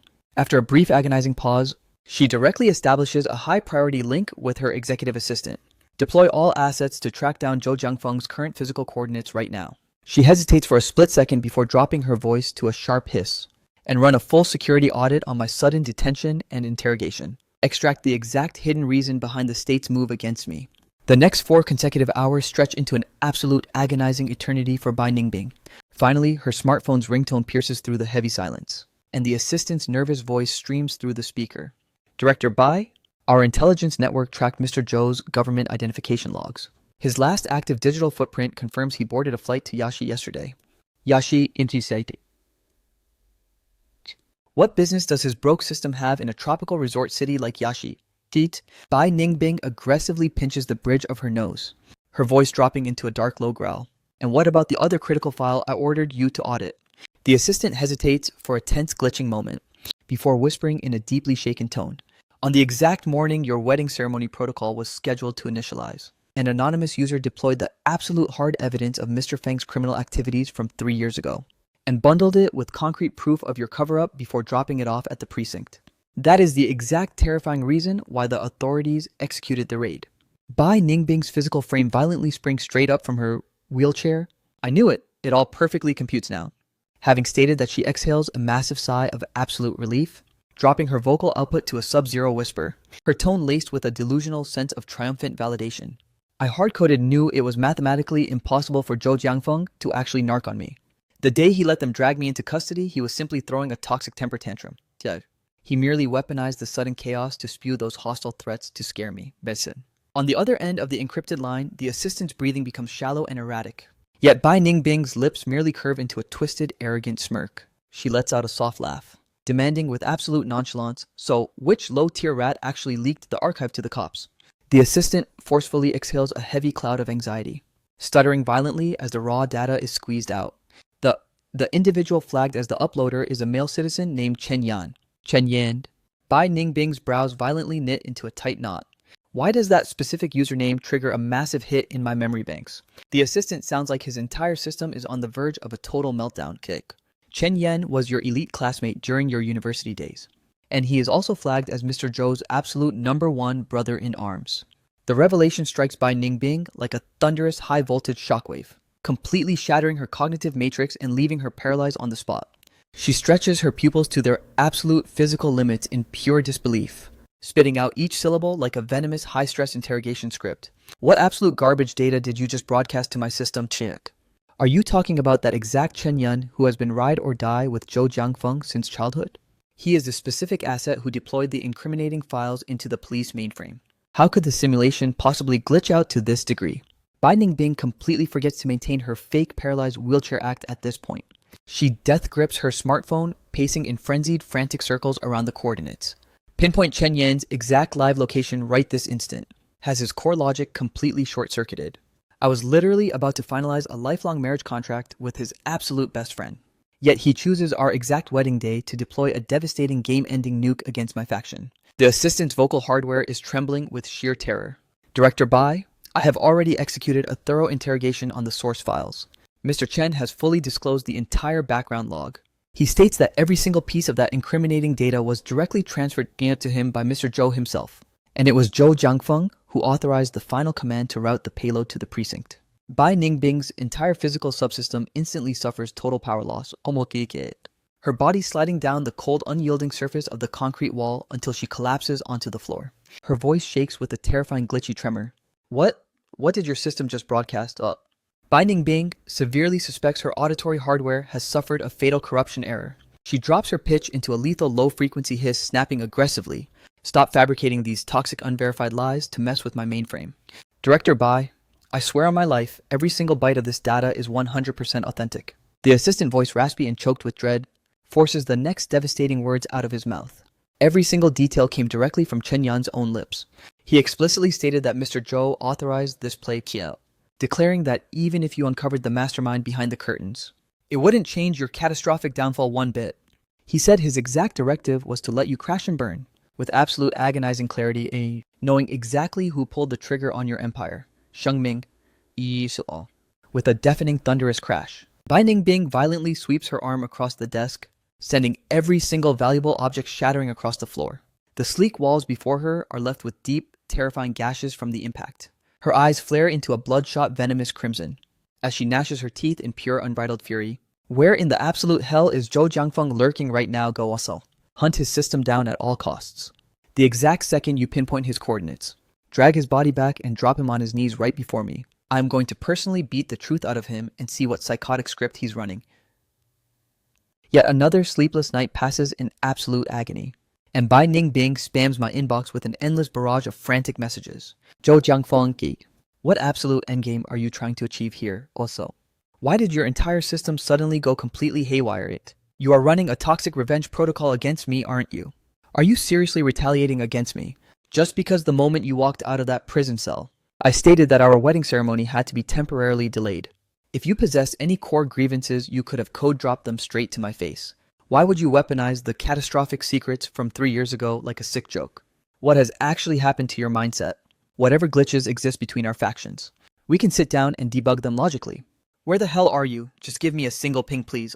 Transitioning from a state of explosive, skyrocketing fury and unhinged, hysterical screaming, she finally breaks down into absolute, pathetic submission. For 3 agonizing continuous days, Bai Ningbing receives absolute zero data stream or response from my network. Meanwhile, her executive assistant's investigation hits a dead, impenetrable wall. Aside from that initial flight, Mr. Zhou has ceased all digital activity, completely wiping his identity trail. I deployed a search party to scour the entire Yashi sector, only to recover Mr. Zhou's physical ID card discarded near the airport perimeter, with one corner deliberately clipped and destroyed. It is as if Mr. Zhou has permanently uninstalled himself from reality. The exact millisecond those words register in her matrix, Bai Ningbing collapses onto the cold floor like a hollow shell, her smartphone slipping from her numb fingers and hitting the ground with a dull thud. She slowly hoists her trembling hands to cover her tear-soaked eyes. A massive suffocating tide of pure exhaustion and utter despair finally crashes over her. Yet, at that exact chaotic milestone, Bai Ningbing's mother abruptly storms up the stairs. She violently pounds on the bedroom door. Ningbing, dead. Your crippled legs fully recovered a long time ago. Why on earth did you hide this critical data from your own family? Bai Ningbing rips the door open, her expression glitching. Mom, how did you bypass my security and find out mud? Her mother's eyes instantaneously flare into a tearful bloodshot crimson. She shifts her trembling gaze down toward Bai Ningbing's perfectly functional legs, completely breaking down into frantic, hysterical sobbing. You foolish child. Why didn't you feed this information to us sooner? You forced your father and me to waste so much emotional bandwidth drowning in anxiety for you. Bai Ningbing responds, her vocal hardware sounding completely raspy and drained. My system was heavily undergoing physical rehabilitation protocols, which is why, before she can finish, her mother aggressively thrusts a smartphone displaying a security log forward. The estate's surveillance network suddenly suffered a total system crash 2 days ago. Your father and I commissioned a certified technician to execute a hard reset on the servers. And nobody could have predicted he would extract this hidden archive file from the database. Bai Ningbing taps the screen to initialize this specific media file, revealing a high-definition recording of her standing completely upright, plotting with Fang Rohong in the courtyard. Initially, Bai Ningbing's processor doesn't flag any major anomalies, until her finger accidentally swipes to zoom into the absolute furthest edge of the frame, the exact coordinates of the main entrance door. As the technician's software auto-magnifies that specific sector, a chillingly familiar face gradually materializes through the narrow crack of the door. Every single drop of color instantaneously drains from Bai Ningbing's face, leaving her ghost pale. Mom, did the hardware capture the corresponding audio stream for this log here? Her mother immediately cranks the volume output to its absolute maximum limit. A series of crystal clear, devastating sentences pierces through the speaker in real time. Your surgical procedures were a flawless success and your legs were fully patched years ago. If it wasn't to manipulate Zhou Jiangfeng into willingly taking the fall and rotting in prison for me, I would never have forced my system to fake being a pathetic cripple for all these consecutive years. Like a sudden blinding flash of lightning, all the disconnected variables perfectly align in Bai Ningbing's brain. She has finally pinpointed the fatal core glitch in the entire timeline. So, that is the absolute terrifying truth. No wonder Zhou Jiangfeng completely overhauled his behavioral algorithms overnight. Bai Ningbing pivots on her heel, preparing to launch a high-speed deployment. Mom, I need to book an immediate emergency flight to the Yashi sector. Her mother frantically grabs her wrist, halting her retreat. Wait, what about the crisis surrounding Little Fang's coordinates? Bai Ningbing's mind suffers a sudden hollow glitch. Fang Rohang? Oh, right, him. Her mother nods aggressively, confirming the grim data stream. His criminal case profile appears to be infinitely more catastrophic than your own. As we speak, his asset is still locked down under maximum security inside the detention center. Just 2 days ago, he smuggled a desperate encrypted message straight to our faction, begging us to deploy our elite capital to bail his system out of that cage. Your father and I observed that your emotional parameters were highly unstable, Lian, so we absolutely didn't dare to breach the subject with you until now. Before you deploy to the Yashi sector, shouldn't you patch Little Fang's crisis first? Bai Ningbing pinches the bridge of her nose, letting out a heavy, defeated sigh. Fine, I will reroute my itinerary to the detention center first. Returning to the perimeter of that high-security facility, Bai Ningbing merely feels a sub-zero chill radiating deep within her core. The grueling 24 hours her own system had spent locked inside that sector was an absolute nightmare she never wanted to rerun. Glancing at Fang Rohong, it is glaringly obvious that his system has undergone extreme torture. His physical frame has severely wasted away, his cheeks hollowed out into gaunt, deep craters, and dark bruised shadows are heavily hard-coded beneath his eyes. For some inexplicable reason, Bai Ningbing evaluates his current appearance and finds that his aesthetics have degraded significantly. I have already initiated a thorough data audit regarding your case profile, but your criminal status is exceptionally complex. There is an absolute zero bypass method to override the system and bail you out right now. Bai Ningbing lets out a hollow, exhausted sigh. However, I have greased the palms of a few high-tier contacts. They will optimize your environmental parameters so you can survive a bit easier inside. Fang Ruhang conversely violently hoists his head up, his eyes blazing. Where the hell is Zhou Jiangfeng? Bai Ningbing freezes on the spot, her cognitive processing unit completely failing to comprehend why Fang Ruohong would suddenly ping my specific encryption key at a time like this, until Fang Ruohong opens his mouth and leaks his dark strategy. The absolute only reason the authorities are executing a cold case review is because fresh, highly incriminating source data has been injected into the mainframe. as long as we force Zhou Jiangfeng to claim ownership of those new files and take the fall. Bai Ningbing violently snaps upright from her seat, her mind completely overwhelmed by nothing but the words utterly monstrous. Iki Gizeko. Yet Fang Ruohong continues to spew his toxic unhinged script without pausing, his pupils flickering with malicious calculations and predatory schemes. In any case, his broke system has already rotted in that concrete cage for 3 consecutive years. Running another multi-year sentence loop will definitely be a walk in the park for him. Am I right, Ningbing Ho? He looks up, his eyes completely saturated with desperate hope as he locks onto Bai Ningbing. But the exact millisecond his gaze collides with her cold, pitch-black eyes, his vocal hardware instantly short-circuits and cuts out into dead silence.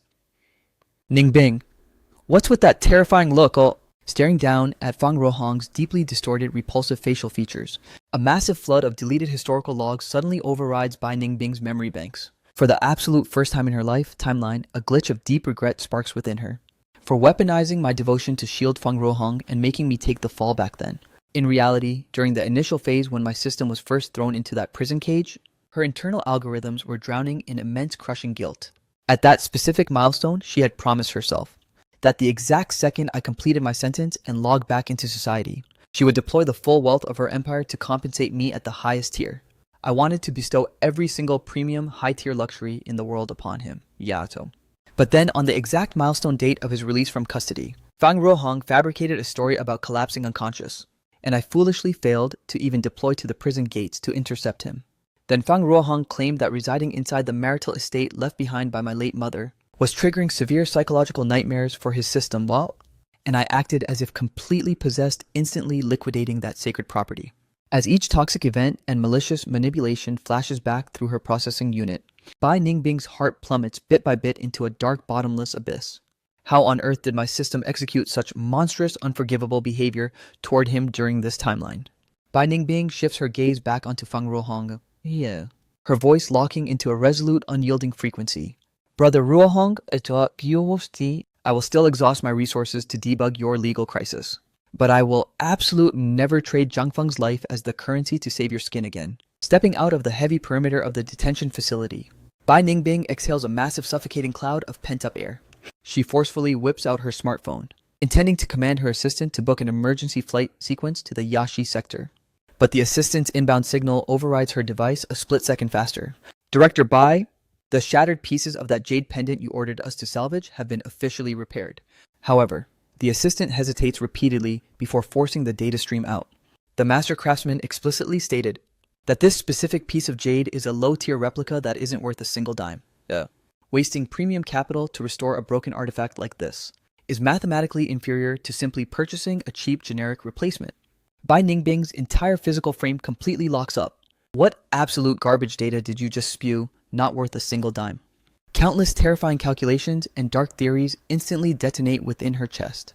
Bai Ningbing aggressively pressures the wedding coordination agency, successfully extracting the raw surveillance logs from the venue's private dressing room. She scrutinizes the playback from 5 a.m. straight through to 9 a.m., a grueling 4-hour audit, until the timestamp hits exactly 9:15 a.m., revealing the hideous truth of the simulation. My groom suit was a last-minute low-tier bargain purchase, delivered straight to the dressing room coordinates by the staff at 9 a.m., and suspended carelessly on a garment rack. At exactly 9:15 a.m., Fang Ruohong stealthily breaches the room's perimeter. He extracts a jade pendant that had already been violently fractured into 2 clean pieces, and slides it directly into the inner pocket of my blazer. Then, exactly 2 continuous hours later, he executed a textbook gaslighting protocol playing the victim to frame me for theft. The media player freezes on the exact millisecond Fang Ruohong plants the corrupted evidence. Bai Ningbing's fingers death grip the frame so violently that her knuckles burst with protruding, pulsating veins. She shifts her bloodshot predator-like eyes back toward her assistant. On that exact day, was every single guest aggressively flaming Jiangfeng? The assistant answers with absolute trembling caution. Yes, the consensus was that Mr. Zhou was nothing but a low-tier ex-con. So pulling off a petty theft would basically be second nature to an ex-con like him. Having delivered that raw data, the assistant lets out another heavy, deep sigh from his throat, dripping with absolute bitter helplessness, adding Director Bai. Our intelligence asset actually uncovered one more disturbing log down the pipeline. Following Mr. Zhou's official release from prison, his record made it brutally difficult to pass background checks. He finally managed to secure a low-tier gig washing dishes at a local restaurant just to survive. But Mr. Fang deliberately sabotaged the position and got him blacklisted immediately. The revelation sends a violent, high-voltage shockwave directly through Bai Ningbing's entire physical frame, and bitter tears instantly breach her optical defenses streaming down her face. Washing dishes. Oh. Did your system just broadcast that Zhang Feng was washing dishes to survive? Ipopto. Her vocal hardware is trembling so violently, she can barely stabilize her pitch. Deep within the historical archives of Bai Ningbing's memory banks, I had always been an incredibly proud elite individual. My academic metrics were always off the charts, making me the absolute pinnacle of perfection and everyone's literal golden boy. The exact moment I graduated, multiple tech conglomerates launched a bidding war over my profile, offering premium annual salaries that were multiple times higher than the standard market baseline, yet solely to optimize the growth parameters of Bai Ningbing's corporate empires. I bypassed every single high-tier offer without a second thought, though, devoting my entire life track to running circles around her faction. But what exactly did she give me in return? That once brilliant chosen elite had been reduced to scrubbing grease off dirty plates, and even that rock-bottom survival script was viciously corrupted by Feng Rohong. At this precise milestone, countless red flags that Bai Ningbing had previously bypassed come flooding back, also completely overwhelming her central processing unit. Every ounce of excruciating humiliation I had sustained now flashes vividly before her eyes. Bai Ningbing's system can no longer handle sitting idly by while her matrix burns. She springs to her feet on the spot, her voice sounding entirely raspy and choked with raw emotion. Root an immediate command to purchase the fastest emergency flight ticket to Yashi, even if I have to forcefully tear the entire Yashi sector apart bite by bite. I will lock onto his physical coordinates and find him Chua. The assistant quickly cuts into the channel to clarify, wait, Director Bai. Got it. What about the pending rescue operation for Mr. Feng's coordinates? Bai Ningbing hoists her gaze, her eyes completely devoid of warmth, reflecting nothing but chilling sub-zero hostility. Purge him from our priority queue. Do absolute zero to help him. Oh. The assistant immediately processes the cold directive, shifting his tone. Understood, Director Bai. Executing command now. In exactly 3 grueling hours later, Bai Ningbing is strapped into a seat on the earliest commercial flight deployed toward Yashi. She tightly grips her smartphone, continuously scrolling up through our historical chat logs, staring intensely at the digital footprint of our past relationship. Before Fang Ruhong injected his toxic malware into our timeline, our connection was flawlessly synchronized and incredibly beautiful. We were even actively mapping out our future wedding blueprint, playfully calculating exactly how many children our family unit would initialize. At the absolute bottom of the terminal is the fresh text payload Bai Ningbing just transmitted to my dead signal. Zhang Feng, my system has successfully decrypted everything. I finally know the whole truth. I know the jade pendant wasn't stolen by your hands, Umbait, and that my toxic assumptions completely framed you. I'm so incredibly sorry, Ada. I realize your system discovered the hidden truth about my paralyzed legs, Ushio. But can you please grant me one chance to debug everything and explain My asset is officially en route to your coordinates right now. Just wait for me. The flight attendant approaches her space, politely requesting that she activate airplane mode on her terminal. Bai Ningbing finally releases a shaky heavy cloud of pent-up air and slowly shuts her exhausted eyes. With a thunderous echoing roar from the engines, the aircraft propels Bai Ningbing toward a completely unfamiliar distant city. The twist is my physical form is no longer located in Yashi. Exactly half a month ago, my original itinerary was to fly to this warm tropical paradise and let my system rest for a temporary cycle. Nobody could have predicted that the absolute second I stepped off the plane, a local thief would completely swipe my wallet, wiping out my official identity cards and all financial assets along with it, left with zero alternatives and backed into a corner. I resorted to grinding out odd manual labor gigs for a few days. The moment I accumulated enough raw cash to survive, I finally mobilized to get a replacement ID card generated. Yet the exact instant I stepped into the administrative terminal, I witnessed their entire mainframe suffer a catastrophic database crash. I stood on the sidelines analyzing the source code for a brief moment, casually throwing out a couple of technical debugging pointers, and the system miraculously rebooted and restored back to 100% functionality. Considering my profile still carried a heavy criminal record, I didn't dare to trigger any high-profile alerts, so I abandoned the ID replacement protocol altogether, and quickly executed an emergency exit from the perimeter. Later that evening, while crashing at a cheap low-tier motel, a sudden unexpected knock vibrated through my wooden door. Operating under the logic that my broke system had nothing valuable left to be robbed, I tightly gripped a heavy wooden stool as a defensive weapon, and cautiously cracked the door open to face whatever threat lay outside.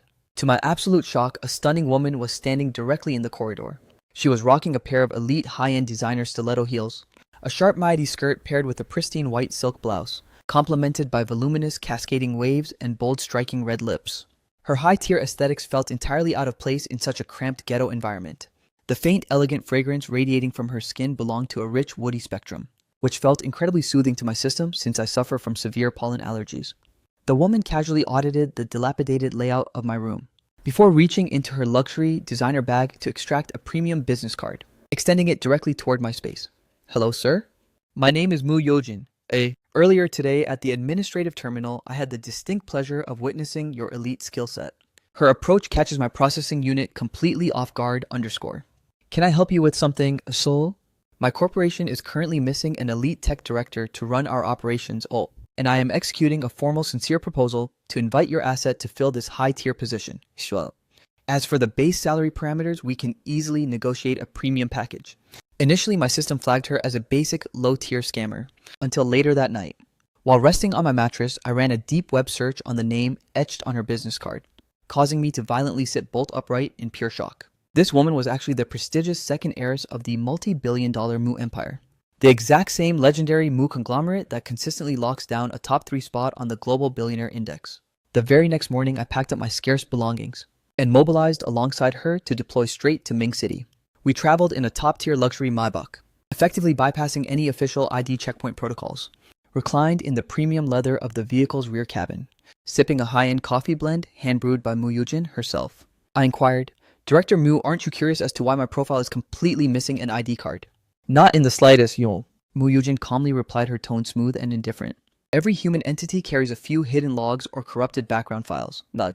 Your elite god-tier capabilities allow my matrix to completely ignore whatever secrets you are hiding. They are mathematically irrelevant." Yujin went as far as leveraging her network to provision a fresh, untraceable identity ghost profile for me. Her absolute sky-high authority and power convinced my system to safely commit to her faction, officially installing me as the chief technology director for one of her prime subsidiary corporations. Admittedly, on my absolute first day logging into the headquarters, my severely faded bargain bin wardrobe triggered intense disgust and mockery from my new coworkers. But having survived years of toxic, degrading glares, I didn't care a single bit. I simply isolated myself inside the executive corner office, remaining completely idle and out of the loop for the entire workday, until the twilight hours rolled around, and the corporation's core internal infrastructure suffered a sudden total mainframe collapse, leaving an entire department of elite specialists completely paralyzed with zero solutions. Holding a fresh mug of coffee, I casually wandered out of my office enclosure, strolling past the terminal of their so-called top-tier tech wizard, Isol Shustlont, silently tracking his pathetic attempts as he repeatedly executed wrong protocols that drove the internal servers deeper into a fatal crash loop. Unable to suppress my reaction, I let out a heavy dramatic sigh, my mind filled with a complex cocktail of mixed emotions. Pushed to his limit, the guy slammed his palms against the desk and barked, "What the hell is that sigh supposed to mean, newbie? If you actually possess the god-tier skill to debug this system, then patch it yourself. You have 0 recorded achievements to your name. Yet you're standing there flexing and acting like a big shot, so are you mentally glitched or something?" Instantly, the entire room of coworkers joined the toxic flame war against me, for real. No, just some random low-tier nepotism hire who pulled strings to bypass the ranks and install himself straight into a director slot. He's got absolute 0 actual capability. Did you honestly expect anyone on this floor to respect your authority? Alright, wrap it up, Kiki. Cut him some slack, everyone. Any more heat, and the poor guy's going to run home crying to his mommy Wookie. Having forged an absolute ironclad mentality through years of suffering, I merely respond to their toxic flaming with a calm, unbothered smirk. Step aside. That self-proclaimed tech wizard completely freezes on the spot. "What the hell do you think you're doing, Choi?" I grabbed the arrogant guy by his collar, lifting him out of the workspace, and casually parked my own backside directly into the executive chair. From initialization to the final patch, I only execute 5 precise keystrokes, and the mainframe instantaneously boots back online. In that exact millisecond, the entire office drops into a state of dead absolute silence. Every single jaw in the room hits the floor in pure, unadulterated shock. After agonizing 3-second system lag, that same tech wizard violently erupts. "Holy crap, Bob. Why didn't my own brain process that logic loop, y'all?" He practically teleports to my side, desperately massaging my shoulders like a loyal lackey. "Zhou Jiangfeng? Wait, no. Brother Zhou. Hold on, that's not respectful enough." Manager Joe, how on earth did your god-tier brain code a shortcut like that? Immediately, the whole department swarms my desk, shoving tea and premium water bottles into my hands. My authority baseline is permanently locked down and solidified in those few fleeting seconds. I even offered to tank the financial payload by taking the entire crew out for a massive feast. A wild, lively celebration over an elite dinner instantly welds the fragmented team into a completely unified faction. However, the exact second the final bill is generated, my brows furrow in panic. A staggering 5-digit check. My current financial reserves are at absolute rock bottom, triggering severe anxiety. Where the hell am I supposed to scrape up this capital? Just as I prepare to embarrass myself and ask if I can run a tab yet, the server flashes a warm smile and cuts in. Sir, the complete financial balance for your table has already been entirely liquidated by that lady over there. I shift my line of sight toward a low-profile BMW parked a short distance away, where Muyojin is lounging in casual, comfortable attire, rocking a completely fresh makeup-free face. She flashes me an incredibly gentle, radiant smile. I quickly march over to her coordinates to transmit my gratitude.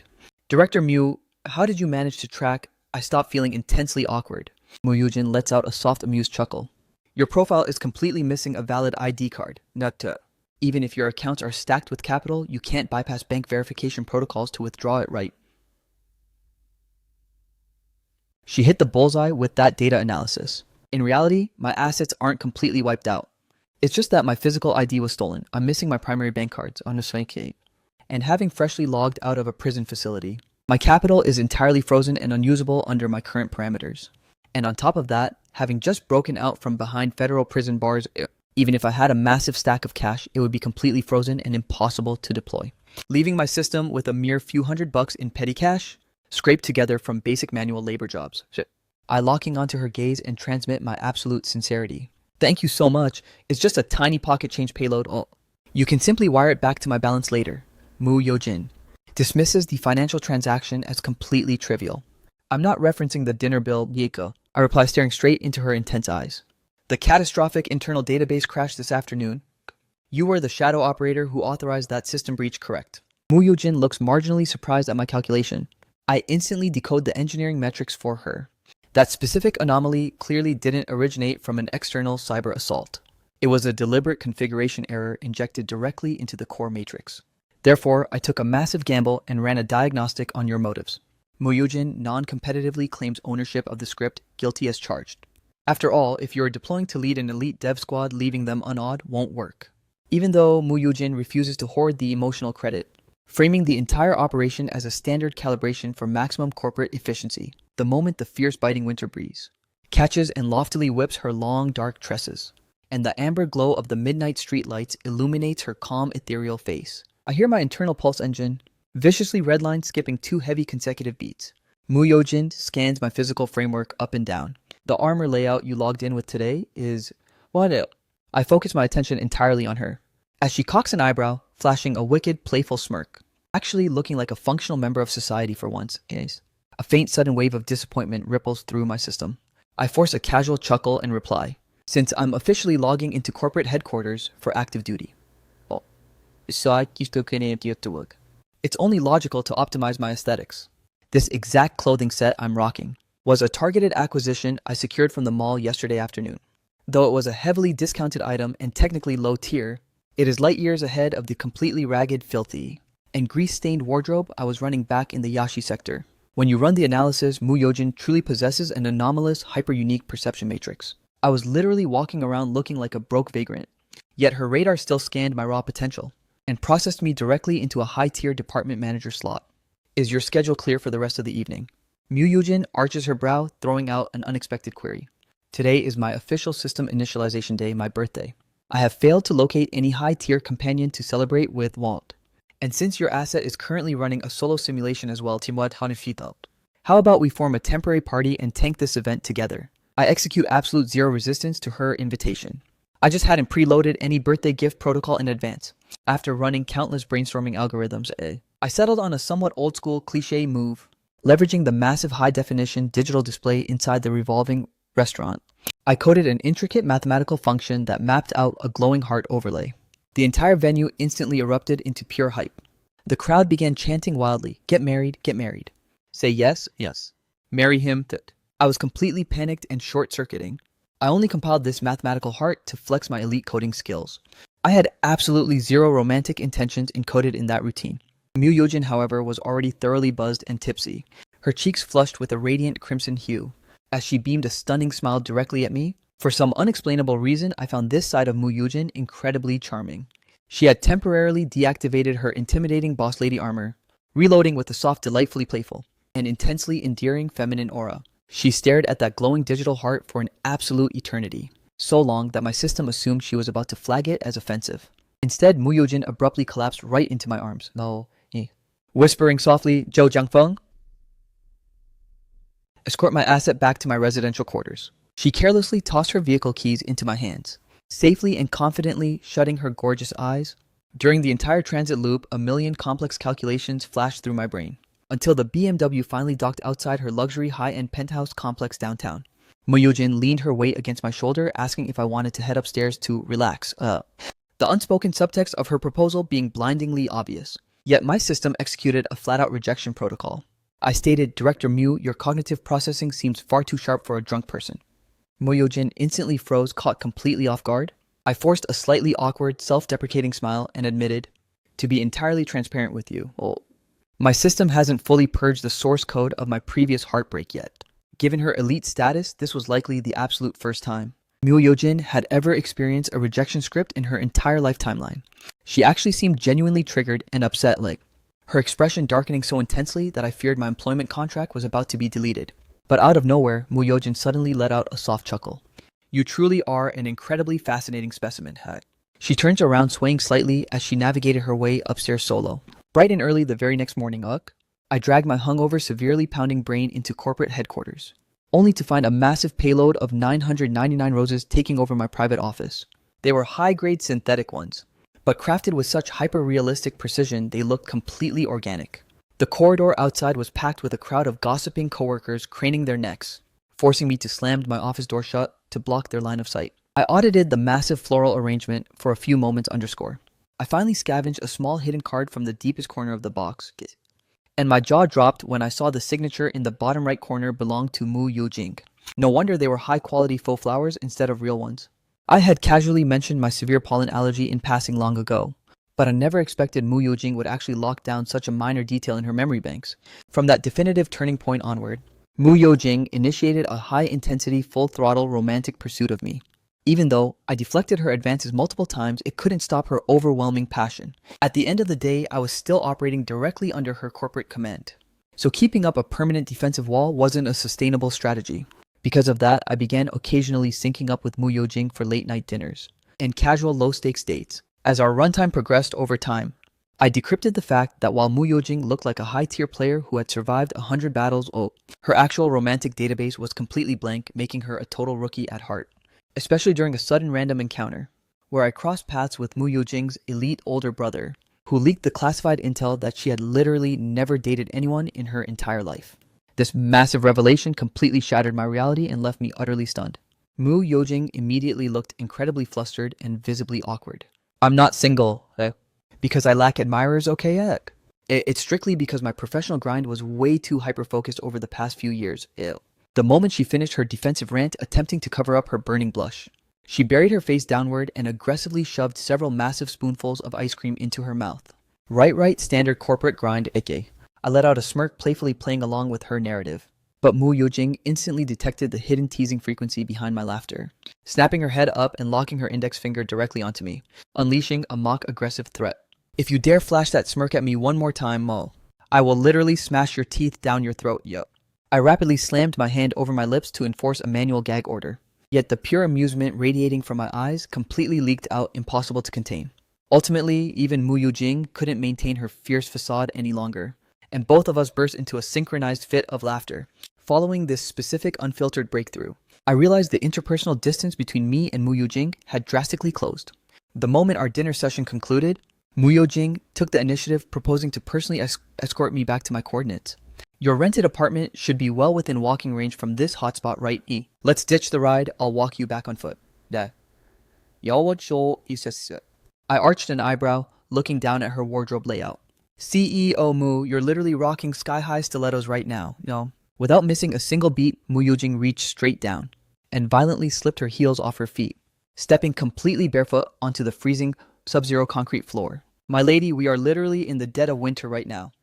I massaged my throbbing temples in sheer disbelief, rapidly pivoting my posture into a small convenience store on the corner, until I finally uncovered a hidden note tucked into the corner slot. The elegant signature resting at the bottom right belonged to none other than Mu Yujin.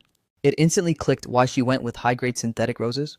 I had casually offloaded a minor detail in the past about my severe pollen allergies, and I never anticipated that Mu Yujin would actually archive such a microscopic data point in her memory. From that definitive milestone onward, Mu Yojin launched an absolute hyper-aggressive courtship campaign targeting my system. Even though I executed multiple rejection protocols, they failed to breach her unyielding enthusiasm. At the end of the day, I was technically logged in as her corporate subordinate, so continuously throwing up firewall blocks felt heavily unprofessional. Consequently, I began occasionally syncing up with Mu Yojin to go out for dynamic dinners and casual social dates. As our runtime progressed over a longer duration, I decoded the reality that while Mu Yojin presents herself as an elite high-tier player, her emotional database is actually a completely blank, uncorrupted slate like a high school geek girl. This was officially confirmed during an unexpected encounter, where I crossed paths with Mu Yojin's older brother, who casually leaked the data that she had literally zero romantic history. This revelation delivered a massive shockwave to my processing unit. Mu Yojin looked intensely flustered and socially glitched defending her record. My lack of romantic history isn't due to a deficiency in suitors pursuing my profile's hit. It's simply because my schedule was entirely consumed by corporate grinds these past few years, to cover up her system error after dropping that defense. She ducked her head and aggressively crammed multiple spoonfuls of ice cream into her mouth. Right, copy that, I replied, flashing a knowing smile to play along with her script. Mu Yojin immediately scanned the subtle amusement radiating from my expression, raising a finger to lock onto my coordinates, as she issued a playful, aggressive threat. If your system dares to broadcast one more smirk, Guato, I am going to forcefully uninstall every single one of your teeth, so. I quickly deployed my hand to clamp down over my lips, yet the sheer amusement in my eyes still leaked out past my defenses. Ultimately, Mu Yojin's stoic armor collapsed as well, and both of us ended up laughing in perfect synchronization. Following that precise milestone event, I sensed that the proximity baseline between Mu Yojin and myself had shifted significantly closer. The moment our dinner protocol terminated, Mu Yojin took the initiative to propose escorting me back to my grid. The distance to your rented apartment should be fairly short from these coordinates, right? Yamsaka. I'll walk your asset back on foot. I arched an eyebrow, questioning her logic. Director Mu, you're currently rocking high-tier stiletto heels. Mu Yojin bypassed the warning entirely, straight up slipping her feet right out of her designer shoes and planting her bare soles directly onto the freezing asphalt. Big sister, we are literally in the dead of winter right now, I muttered, massaging my throbbing temples in sheer disbelief. Witnessing this, Bai Ningbing began to violently tremble with absolute pure hatred. I kept calculating why your asset abruptly disconnected and fled without warning, QA. But it turns out you were executing a betrayal script all along, You actually caught feelings for another woman, Intek. You absolute backstabbing piece of trash. I'm going to completely purge your system right here and now. Enough, I finally reached my boiling point, letting out a thunderous roar. What kind of unhinged mental glitch are you running right now? Yujin and I only recently synced up our profiles. I quickly pivoted to address Mu Yojin directly. I'm incredibly sorry about this chaotic error. No. My system has some severe high-priority issues to debug right now. Could you please log out of this area and head back first? Yeah. Mu Yujin didn't waste any processing time on words. She boarded her vehicle and immediately initiated an exit protocol. Meanwhile, Bai Ningbing remained sprawled out on the cold concrete, gazing up at me with a heavily faked, victimized expression as she extended her hand. Eat. Jiang Feng? Aren't you even going to manually pull me back up? I simply stood there staring down at her with absolute coldness. Bai Ningbing, your physical lower limbs aren't actually paralyzed anymore. Are you seriously telling me your system forgot how to stand up solo C? An intense wave of sheer embarrassment instantly flashed across Bai Ningbing's face. She lingered on the ground for a few awkward seconds before clumsily scrambling to her feet. By that time, I had already turned my back to leave the perimeter, forcing Bai Ningbing to aggressively sprint to catch up with my coordinates, tightly clutching the corner of my jacket as she uttered in a severely strained, choked-up voice. Jiang Feng, can we please initiate a formal dialogue? My newly acquired living quarters consisted of a basic one-bedroom layout, situated exceptionally close to the corporate headquarters. The rental payload wasn't excessively high, making it perfectly manageable under my current salary parameters. Possessing a minor touch of clean freak OCD, I ensured that despite the cramped spatial dimensions, the entire interior was maintained in absolute pristine order. The second Bai Ningbing crossed the threshold, she began scanning the perimeter, furrowing her brows as she muttered under her breath in pure disgust. "You're actually forcing your system to survive in a low-tier trash bin like this, eh, Gyo?" I replied with an icy monotone delivery. "Every single piece of real estate my mother left in my inheritance database was liquidated by your hands. Don't. What other kind of grid zone do you honestly expect me to occupy, Ato?" Bai Ningbing's expression grew exponentially more humiliated as she uncomfortably parked herself onto the single-seater sofa, so intensely stressed out that her very respiration cycles were shaking. I didn't even bother to initialize a basic hospitality protocol or pour her water, demanding coldly, "What specific data are you here to transmit?" Bai Ningbing forced down a heavy gulp of saliva, finally forcing the words past her severely constricted throat. "Jiangfeng, odd kishin. I honestly came here to beg for your forgiveness." I cast a cold glance at her, refusing to offer a single word of feedback, faking my paralyzed condition. That was completely toxic on my part. Once the initial confession broke through her defenses, the rest of her desperate excuses began pouring out much more fluidly. "But you already know, Fang Rohang belongs to the prestigious research institute. The exact moment a conviction locks onto his record, it essentially means the entire remainder of his life is completely bricked in ugh. I simply couldn't bear to watch him get destroyed like that, so I let out a bitter mocking scoff, completely unable to tolerate her twisted logic as I cut her off. Bai Ningbing, what about the absolute destruction of my own life? Bai Ningbing clenched her fist until her knuckles turned white. "Back then I assumed that since your asset was already employed under my corporate domain, Kyo, once you logged out of prison, I wouldn't care in the slightest about letting you resume your high-tier position here, It wouldn't have caused a single glitch to your long-term future." I glared back at her with absolute icy deadness. "Bai Ningbing, I originally possessed a legendary top-tier future layout. It was purely because I fell for you that I chose to bottleneck myself by your side." Bai Ningbing's face instantly drained of all color, turning deathly pale. "After my release from that hellhole, I was reduced to scrubbing dirty dishes just to survive. How dare you even mention my future mode?" Every shred of my patience was officially eradicated. I stood up, initiating a direct eviction protocol.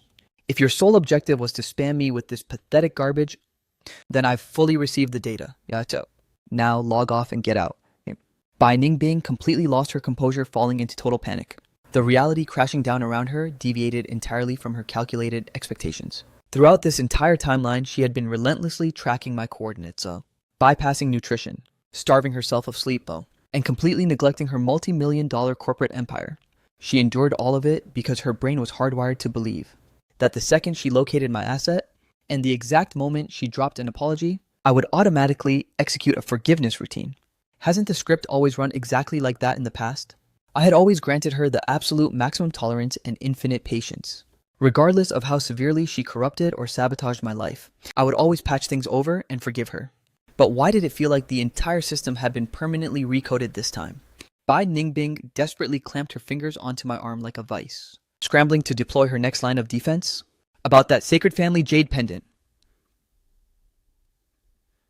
Yeah, I've finally uncovered the absolute truth about that narrative event too. It was Fang Ruohong who intentionally engineered that setup to frame your asset wall. You didn't commit a single security breach or steal his property. The entire mystery has been decrypted and brought to light, Kyo. It was a catastrophic error on my part to doubt you. I am downloading my absolute deepest apologies to you right now, Ajuriso. Can we please patch this glitch and reset to normal, please? I ignored her entirely, throwing open the entrance threshold, and forcefully nudging her physical frame out of my zone. Bai Ningbing's eyes welled up with tears of sheer desperation, as she clawed at my clothes with obsessive persistence, flat out refusing to sever the physical link. "Jiangfeng Dao, I know your system is still running a massive anger routine against me. It's totally fine, I can stand by and wait until your emotional firewall cools down." Instead, I methodically prying her fingers open digit by agonizing digit. Her grip completely lost all power, falling away limply, allowing me to ruthlessly slam the door shut, locking her out of my sector. Yet, Bai Ningbing deployed a long-term encampment protocol in Mincheng. She remained hardwired to the belief that I was merely throwing a temporary tantrum, and that a milestone would inevitably arrive where I'd grant her forgiveness. After all, I had literally tanked a prison sentence for her sake. Surely a few minor misunderstandings couldn't completely brick our bond. Now that she had fully debriefed me on the context, she convinced herself she just needed to bide her time until my rage subsided. Bai Ningbing straight up rented a luxury 2-bedroom unit right next door to my grid. From that definitive milestone forward, my office terminal was spammed with 2 massive floral payloads every single day. Both packages consisted of crimson roses. However, one exquisite arrangement was crafted from synthetic plastic, while the other was an organic pollen-heavy bundle. I always archived the synthetic ones safely inside my private space, whereas the organic roses were instantly targeted for deletion, either distributed to random personnel or dumped straight into the incinerator bin. One afternoon, as I logged down to the garbage chute to purge another fresh batch, Bai Ningbing suddenly ambushed my coordinates, physically intercepting me. Her eyes were bloodshot and manic, as she desperately clutched the discarded roses to her chest, looking utterly shattered and victimized. Why do you continuously execute a deletion protocol on my gifts? Zhang Feng said. In my entire life timeline, I have never once lowered my status to send flowers to a man. You are the absolute first one to receive this privilege, yet you treat my emotional vulnerability like literal trash. She aggressively thrust the organic floral bundle straight into my face. Instantly, a violent, suffocating irritation constricted my respiratory system, forcing me into a sudden uncontrollable fit of agonizing coughing. Bai Ningbing remained completely oblivious to my health emergency, continuing to vent the massive backlog of grievances she had accumulated over this cycle. Just how much longer are you going to keep dragging out this pathetic tantrum, Kia? I have already downloaded countless apologies to your system, Suddenly, Muyojin blitzed into the perimeter out of nowhere. She violently snatched the toxic floral bundle right out of her hands, and with an icy, ruthless expression slammed it straight into the dirt. Bai Ningbing instantly erupted in fury, screeching, "What the hell do you think you're doing, shitball?" Before initiating a tactical retreat, she only dropped a single bone-chilling parting line. Bai Ningbing, you constantly boast about how deeply your system treasures Zhou Jiangfeng Xiu, yet you are somehow completely oblivious to his lethal pollen allergy. Bai Ningbing froze instantly at those coordinates, as if struck by a high-voltage lightning bolt. Pollen allergy? Cheat. Deni. Only then did she manage to retrieve a few corrupted fragments from her deep data archive. It was tragically true. My system suffers from a severe pollen allergy. Back during our university arc, I had never gifted her any organic flowers, which caused her to throw massive toxic tantrums on multiple occasions. During one specific incident, she intentionally flaunted a bouquet her roommate received right in my face just to flex, causing my entire physical avatar to erupt in severe, painful hives. That was the exact milestone where she learned the logic behind why I never sent flowers. Yet I merely logged into a correctional facility for a brief period, and during those 3 short years of receiving infinite roses from Fang Rohong, she had completely wiped the core file regarding my lethal pollen allergy from her active memory database. By the time Bai Ningbing navigated her way to the medical facility, my system was already hooked up to an IV drip running emergency fluids. My skin was covered in massive inflamed clusters of severe rashes. The second Mu Yojin spotted her presence, she wore an icy look as she exited it, intentionally crossing paths with her at close proximity, and delivering a violent shoulder check that sent her reeling. Bai Ningbing collided hard against the freezing corridor wall, sliding down limply against the cold surface as all strength drained from her frame, her hands trembling uncontrollably. She uttered in a fragile, anxiety-ridden tone, "I am so incredibly sorry, Jiangfeng. My database truly lost track of that file." I kept my eyes firmly closed, my vital metrics completely flat and stoic.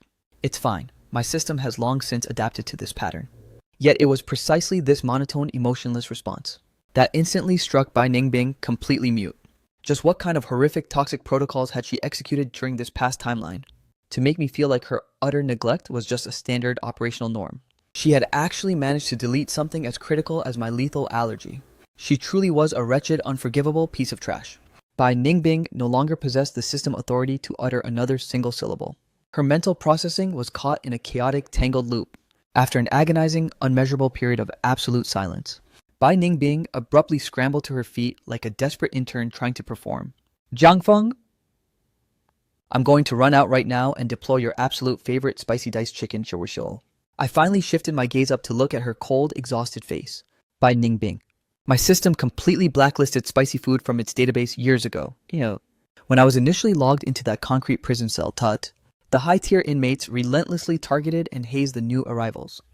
Consequently, I routinely faced severe food scarcity, surviving on empty metrics. My digestive system was thoroughly bricked and permanently damaged from starvation. Now even a microscopic trace of capsaicin triggers an absolute system error of blinding pain. Later on, the prison's nutritional menu shifted to entirely bland profiles, so I permanently wiped all spicy items from my lifestyle script. Bai Ningbing stood frozen at her coordinates, completely glitched. Right at that precise milestone, Mu Yujin re-entered the medical perimeter. She had purchased a warm, soothing bowl of plain congee. A torrential wave of crushing regret and agonizing guilt finally breached Bai Ningbing's emotional firewall, flooding her system entirely. The way I was looking directly into her eyes mirrored exactly how one would scan a completely unindexed random stranger. Her entire frame began to tremble violently, until she finally sank down, collapsing slowly onto her knees. By the time the IV therapy terminated and we returned home, it was already deep into the night shift. While Mu Yojin was escorting my asset back, Bai Ningbing kept her vehicle tagged at close range, tailing us from the shadows, before standing guard outside to watch the two of us enter my residential grid together. Mu Yujin helped me execute a quick sanitation routine around the apartment, and before we knew it, a whole hour had clocked past. Suddenly, a high-priority text message pinged onto my terminal from Bai Ningbing. Why hasn't that woman logged out of your sector yet? Ew, is she planning to cohabit in your space tonight? Ew. I am fully capable of booting up a caretaking protocol for you, Jiangfeng Ew. Please trust my system. From this milestone forward, every single data point regarding your profile, Satu, will be archived perfectly in my active memory, so, with absolute clarity. I will never ever treat your asset like a low-tier option again. Mu Yojin casually scanned the text floating across my illuminated screen. In that case, I'll log out first. Sound good? Copy that. Yeah. I walked Mu Yujin to the exit threshold to send her off. The moment I pushed the door open, I spotted Bai Ningbing huddled miserably in the dark corner across the corridor. The second her sensors detected Mu Yujin exiting the zone, her dull eyes instantly flared with intense illumination. You're finally logging off the... Mu Yujin offered zero verbal feedback, descending the stairwell to exit the perimeter entirely. Bai Ningbing, meanwhile, was practically radiating manic excitement. Jiangfeng, I calculated it perfectly. I knew there was absolutely nothing going on between you two, kid. Your heart still harbors a data backup of our love, doesn't it? Staring at Bai Ningbing's utterly delusional, obsessive expression, I computed that I couldn't let this toxic script loop any longer. I let out a heavy, exhausted sigh, throwing the entrance wide open. Just get inside your designated sector. Let's initialize a final debrief. Bai Ningbing's excitement levels instantly spiked into overdrive. She fully calculated this as the opening prompt for our total reconciliation. I poured her a basic glass of water, maintaining a heavy deadpan composure, as I parked myself directly across from her coordinates, and transmitted the brutal reality. Bai Ningbing, your current presence is severely corrupting my active daily routine. The hopeful expression plastered on Bai Ningbing's face instantly glitched and froze. She clumsily slammed down the glass, causing the clear liquid inside to violently ripple and slosh over the rim, splattering across the entire surface of the table. She frantically snatched up some tissues to wipe down the mess, scrambling to force out a desperate deflection script at the same time. I am so incredibly sorry, so. My system just pinged a high-priority corporate task that requires immediate debugging. Yuck. I need to log out and head back first. There is an absolute 0% probability of us resetting to a couple. I flat out terminated her sentence, cutting her off ruthlessly. Her entire physical frame locked up right at those coordinates, paralyzed and terrified to make another micro move. A stray drop of water struck the hardwood floor, echoing sharply through the quiet room. Bai Ningbing instantly lost all operational power, collapsing back into her seat like a discarded broken asset. She raised both hands to completely bury her face, as crystal clear tears leaked out past the cracks of her fingers. Uttering in a heavily fractured, raspy whisper, Jiangfeng, my system finally recognizes every single fatal error I committed. If there are any other corrupted parameters left in my behavior script, so just flash the error codes to me. I will completely recode myself for you, please. I shook my head with absolute, unyielding finality. Our connection has been permanently severed. A reboot is impossible. Your continuous encampment inside my residential zone will do nothing but spam and sabotage my reality. Bai Ningbing, I am officially executing a fresh start. Bai Ningbing offered zero further verbal inputs. I stopped wasting any processing power on her emotional breakdown. Standing up, I dropped one final icy transmission. Calm down and debug your own thought process solo. I highly suggest you thoroughly analyze this reality and delete your delusions. I turned on my heel and exited the room entirely, leaving Bai Ningbing completely paralyzed in her coordinates. She simply sat frozen in that exact same spot, her shoulders trembling violently, as she collapsed into a desperate, sobbing mess. It was at this precise, agonizing milestone that the brutal reality finally breached Bai Ningbing's database. She computed that she was truly about to lose my asset forever. and that my system would never under any parameters grant her forgiveness again. I had logged down to the street level merely to clear my head with his smoke. But I never calculated that her low-key BMW would still be parked at the residential gates in Mokaitig, completely overriding her expected departure script. Feeling a bit taken aback, I advanced toward her position, only to discover Muyojin leaning against the chassis, also enjoying a cigarette. Her head was tilted downward, her brow furrowed in deep concentration, as her fingers relentlessly flew across her screen, evidently managing some high-priority corporate workflows. My foot suddenly compressed a stray dry twig on the asphalt, producing a sharp snapping audio cue that instantly interrupted Muyojin's intense train of thought, prompting her to glance back toward my coordinates, a highly meaningful, teasing smirk playing on her lips. Manager Joe, it seems your profile attracts a massive swarm of admirers, huh? I let out a helpless, self-deprecating chuckle. Please don't execute a roast protocol on me right now. I genuinely thought I would never have to process a face-to-face meeting with her again. The cigarette nestled between Muyojin's fingers finally burned down to its limit. She took a fluid step forward into my personal space, snatched the freshly lit cigarette straight out of my hand, and dragged an incredibly deep hit into her lungs. The harsh nicotine payload was exponentially more concentrated than her usual light brand. Her brows furrowed violently as she erupted into a sudden hacking cough, her respiratory system clearly choked by the intense smoke. I immediately applied light pressure to her back to stabilize her. Are your vitals okay? I'll survive, Hukiai. Muyojin managed to wheeze out, leaning forward, as she sustained another violent wave of coughing, looking as though she might literally hack her lungs out of her chest. A genuine surge of concern flashed through my processing unit. I wrapped my arm defensively around Muyojin's trembling shoulders. Is that nasty flu virus still sabotaging your system, BK? Let me transport you back to the medical facility right now, E. Before I could even complete my verbal transmission, an uninvited hand abruptly materialized from the dark perimeter, viciously clamping onto Muyojin's exposed forearm, and violently launching her physical frame straight into the brick wall. Muyojin collided heavily against the concrete planter, her entire body collapsing onto the ground, as intense pain caused cold sweat to instantly break out across her skin. Bai Ningbing glared toward my coordinates with bloodshot, psychotic eyes, enunciating every single syllable with chilling precision. Zhou Jiangfeng, I have officially finalized my calculation, and I am absolutely not aborting this mission, Xiao. I will never sign off or give up on you, Hadias. I am absolutely forcing you to deploy back to my side no matter what, Whoa. She shot a look saturated with absolute malice and hatred directly at Muyojin, before pivoting back to hammer her words home to me. I refuse to believe a person's deep emotional programming can just be deleted instantly. Jiangfeng, our systems have been synchronized for over a decade, yo. Are you honestly telling me your database can just wipe my existence like a temporary file? No. I aggressively pressed my fingertips against my throbbing temples, shifting my gaze to lock onto her. The absolute only metric left in my eyes was pure, unadulterated exhaustion, completely filtering out her manic rambling. I turned my back on her to haul Muyojin back to her feet, only to be violently body-checked aside by an unhinged Bai Ningbing. Bai Ningbing let out a mocking, venomous sneer. Muyojin, right up. Jiangfeng, you're dealing with the elite second heiress of the massive Mu Corporation, though. Has your internal server suffered a total system crash? For you to actually hallucinate that a high-tier player like her would harbor genuine feelings for you. I am fully aware that my past protocols severely corrupted your life, but it is precisely because of that agonizing guilt that I refuse to stand by and watch your asset get absolutely shattered again, Yang. Sure, this Muyojin woman might be running a high-interest phase on you right now. I am self-aware enough to scan and recognize that much. But what happens when this temporary phase hits its expiration milestone? Can your algorithms guarantee she won't execute a deletion script on you later in life? My entire frame locked up right at those coordinates. I lowered my eyelids, masking my expression, falling into a dense absolute silence. I had to logically admit, Bai Ningbing's brutal analysis hit the core vulnerability perfectly. This exact existential threat was the primary bottleneck preventing me from advancing and taking that terrifying leap of faith forward. Furthermore, Bai Ningbing's voice boomed with deafening authority. What raw data does she actually possess regarding your dark history? What does she truly comprehend about your broken reality? Does her database know you logged 3 grueling years inside a concrete prison cell? Does she know your civil profile is permanently stained with a criminal record?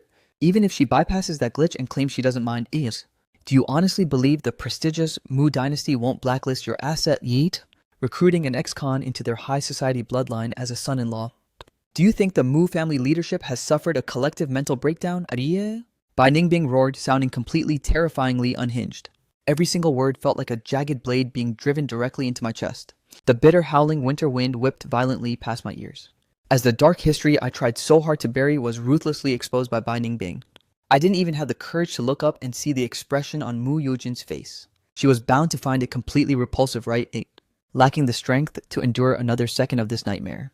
I spun around and walked away, and this time Mu Yujin didn't even try to follow me. Bai Ningbing relentlessly chased after my retreating figure, all the way back up to my apartment door, still maintaining her insufferable, condescending arrogance. Zhang Feng, the number of people in this world who can accept a criminal record is microscopic. Aside from me, who else could possibly look past a stain like that yet? Seeing that I was completely icing her out, Bai Ningbing lunged forward and aggressively grabbed my arm. Zhang Feng, we used to be so perfect together. Oh, remember, I've already begged for your forgiveness over and over. Can you just let it go and come back to me, please? A crushing wave of pure exhaustion thoroughly consumed my mind. With every last shred of my patience officially shattered, I violently shoved Bai Ningbing away from me. She let out a piercing screech. As she lost her footing and tumbled down the concrete stairwell, her face instantly draining of color from the intense pain. I merely stood at the top of the stairs looking down at her, and spoke with absolute freezing indifference. Bai Ningbing ought. Who says a person is forced to get married anyway?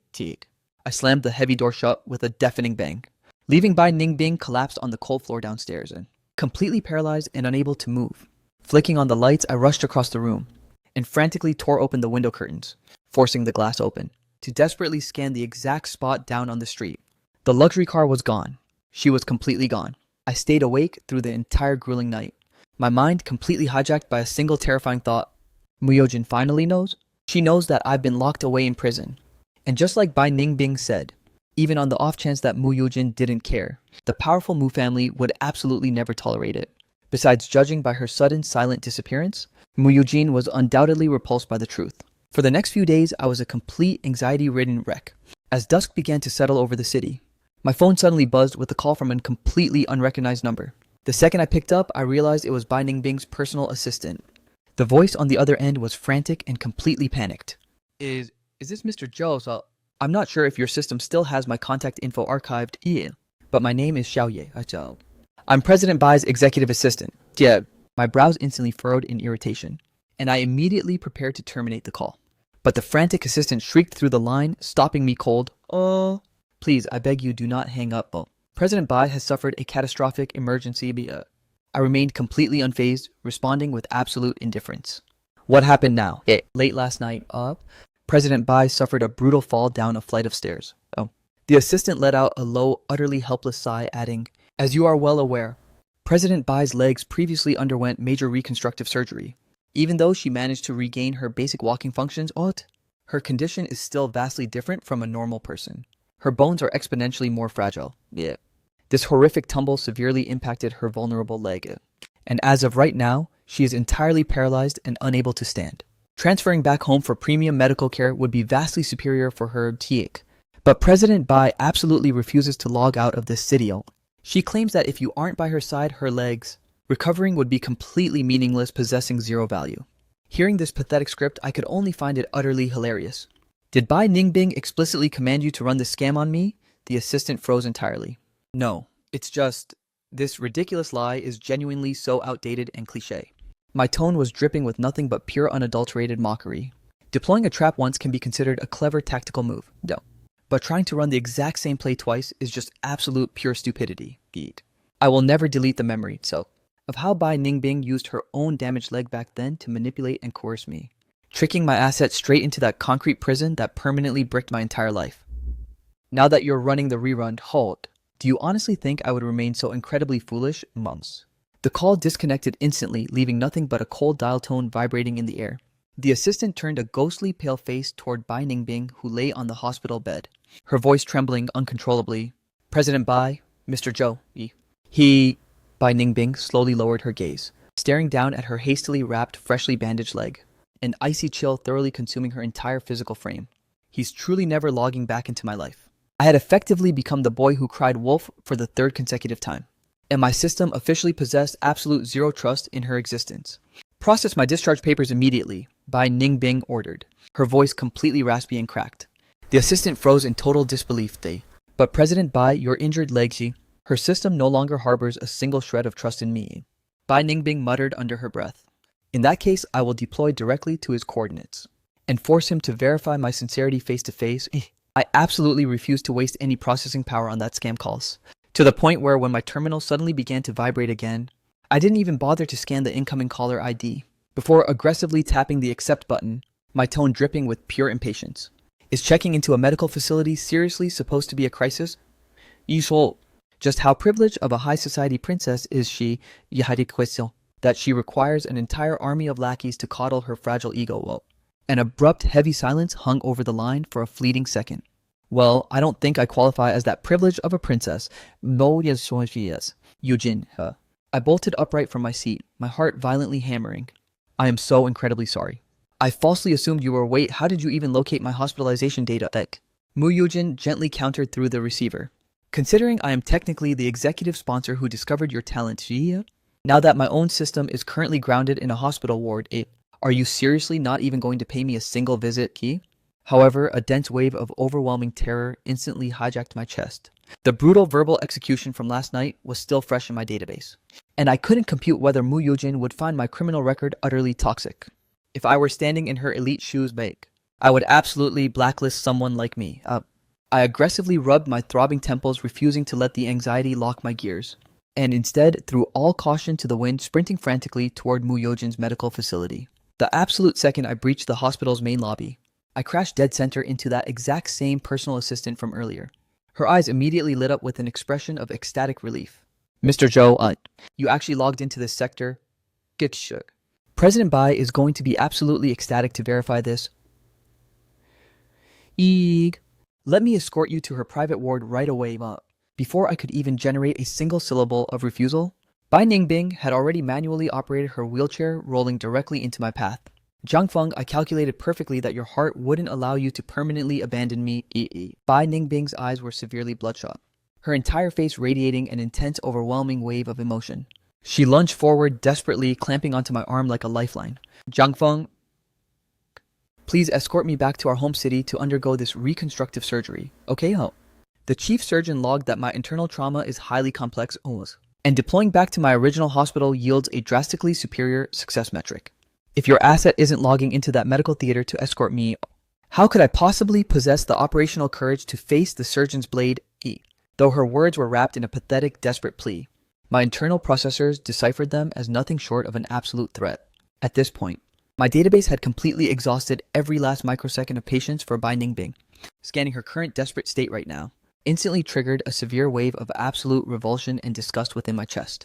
I ruthlessly slapped her hands away from my sleeve, causing Bai Ningbing's wheelchair to roll backward violently, until it slammed hard against the freezing, sterile concrete wall. She stared at me in total shell-shock bewilderment.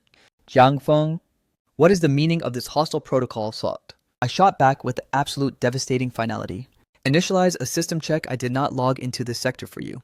Right at that precise milestone, Mu Yujin's clear voice echoed through the lobby. Zhou Jiangfeng, I was genuinely beginning to calculate that you had aborted your mission to visit me. Even though her current outfit was a standard generic hospital gown, her porcelain flawlessly fair, almost translucent complexion somehow upgraded the cheap fabric, making it look like a premium luxury brand. Her hair was casually unkempt and messy, yet it possessed an effortless, high-fashion aesthetic, compared to the utterly ruined, haggard Bai Ningbing, who was currently drowning in her own misery. The disparity between the two of them was literally heaven and earth. Bai Ningbing instinctively lowered her eyelids, scanning her own disheveled, pathetic attire, as a crushing wave of profound inferiority instantly flooded her entire internal server. My brows furrowed as I directed my focus toward Mu Yujin. Isn't your system currently suffering a severe flu glitch? Solved. Why did you leave your designated ward in? My personal security details pinged my terminal. The exact second your coordinates breached the lobby. I was terrified you'd get standard targeted and hijacked by some shameless toxic woman again, so I overrode my bedrest script specifically to scan the perimeter. Bai Ningbing's anger levels instantly spiked into absolute overdrive. Mu Yojin, what kind of malicious insinuation is that supposed to be? Mu Yojin merely let out a mocking icy sneer. Oh, Miss Bai, yes. My database never specified a single name in that transmission. Why are you so eager to download that description as your own profile key? In an instant, countless pairs of eyes across the lobby swerved to lock onto our coordinates. On Shanso, their shifting glances filled with intense curiosity, and heavy, deeply judgmental whispers. Bai Ningbing felt as though her entire lifestyle script had just suffered its most humiliating system crash yet. She ground her teeth in pure, unadulterated fury. Zhou Jiangfeng, are you seriously going to stand by and let this toxic woman walk all over me, Bo? My leg was permanently ruined because of your actions back then, Alto.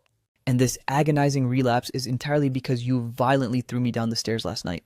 Does your cold heart not register a single microgram of guilt or remorse? I didn't even bother to glance back over my shoulder. Yujin, let's head straight back inside your ward. I carefully supported her body, accelerating our pace to exit the area. Bai Ningbing computed that her window of opportunity was rapidly closing to zero, summoning a sudden surge of raw, desperate adrenaline from some hidden reserve. Even though the blinding pain in her leg was causing cold sweat to pour down her skin, she overrode her physical limitations and forced herself to stand upright, lunging violently toward my coordinates. She managed to clamp her fingers tightly around my wrist also, looking absolutely pathetic and utterly broken. Jiangfeng, are you truly going to purge me from your system and leave me to rot? Her bloodshot eyes were entirely saturated with deep, victimized despair, as she dead-weighted her entire physical mass onto my arm like a parasite. Those heavy layers of white bandages wrapped around her limbs certainly looked intimidating. But when I turned my head back, my gaze was nothing but an absolute tundra of indifference. I ruthlessly whipped my arm back, snapping Bai Ningbing's desperate grip without mercy. With a sickening heavy thud, Bai Ningbing collapsed directly onto the hard, sterile tile floor. Her personal assistant completely panicked, dying, scrambling forward in utter terror to shield her. President Bai, Mr. Zhou, how can you execute such a barbaric protocol, Lutzel? President Bai's current medical status is... Cut the script, that's enough. I cut the assistant off with aggressive, absolute impatience, letting out an incredibly mocking, icy sneer. Are you two seriously going to continue running this pathetic simulation? Bai Ningbing was trembling violently, from head to toe from the sheer physical trauma, forcing her head upward to lock her strained eyes onto mine. Her cracked, raspy voice, desperately trying to patch the massive glitch in her credibility. Jiangfeng, please download my explanation. I am not running a fake simulation on you this time, Salt. I terminated her sentence instantly. Miss Bai, how many more years were you planning to scam out of my life with this rerun? Let me run a predictive diagnostic on your exact roadmap.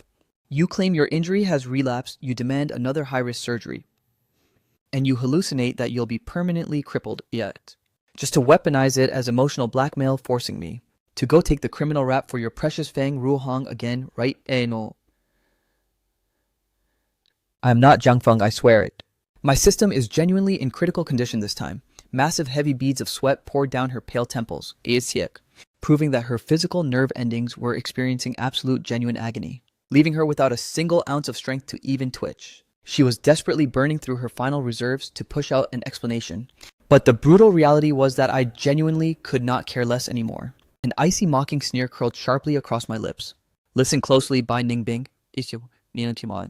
But even if your entire life support drops to zero and you drop dead right in front of my face this time, my system will literally feel absolute zero remorse. The last flickering light of hope instantly vanished from Bai Ningbing's eyes. She lay completely paralyzed and broken on the cold floor, her hollow, dead eyes staring blankly at my retreating figure. As she opened her mouth, letting out a choked, agonizing sob that sounded like a dying animal's roar, the panicked assistant scrambled desperately to support her weight. President Bai, let me help you? Xiaoye, Lo. Bai Ningbing's eyes remained completely locked onto the sterile ceiling, her glassy pupils utterly motionless as she pushed out her words with grueling slowness. Zhou Jiangfeng. His database has officially executed a permanent purge on my existence. The moment the heavy door of the private VIP medical suite clicked shut, Mu Yojin's smooth voice echoed through the quiet room. For the record, I don't think she was running a fake script on you. Well, taking a direct impact down that concrete stairwell last night undoubtedly triggered a catastrophic relapse of her old trauma. I remained entirely silent, offering no data feedback. Moyojin tilted her head, probing further. Are you seriously not harboring a single microgram of anxiety for her day?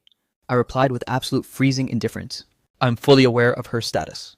Muyujin momentarily froze, taken aback by my coldness. I slowly shifted my gaze to lock eyes with her soul, my eyes burning with intense, heavy emotion as I asked, but what about you, T? Are you honestly telling me your system doesn't find my dark history completely toxic? The exact millisecond that heavy question breached my lips, my own respiratory system completely seized up, leaving me barely daring to draw a single breath. I was absolutely terrified of downloading a soul-crushing affirmative rejection from her, Yet completely defying my projections, Mu Yojin suddenly let out a soft chuckle. "Zhou Jiangfeng, yes, that's it. Are you seriously telling me your entire asset went completely MIA? Solely because you were glitching over this specific variable, Shuyito?" I instinctively dropped my gaze, staring down at the floor. In this reality, there isn't a single person alive who wouldn't flag a variable like that.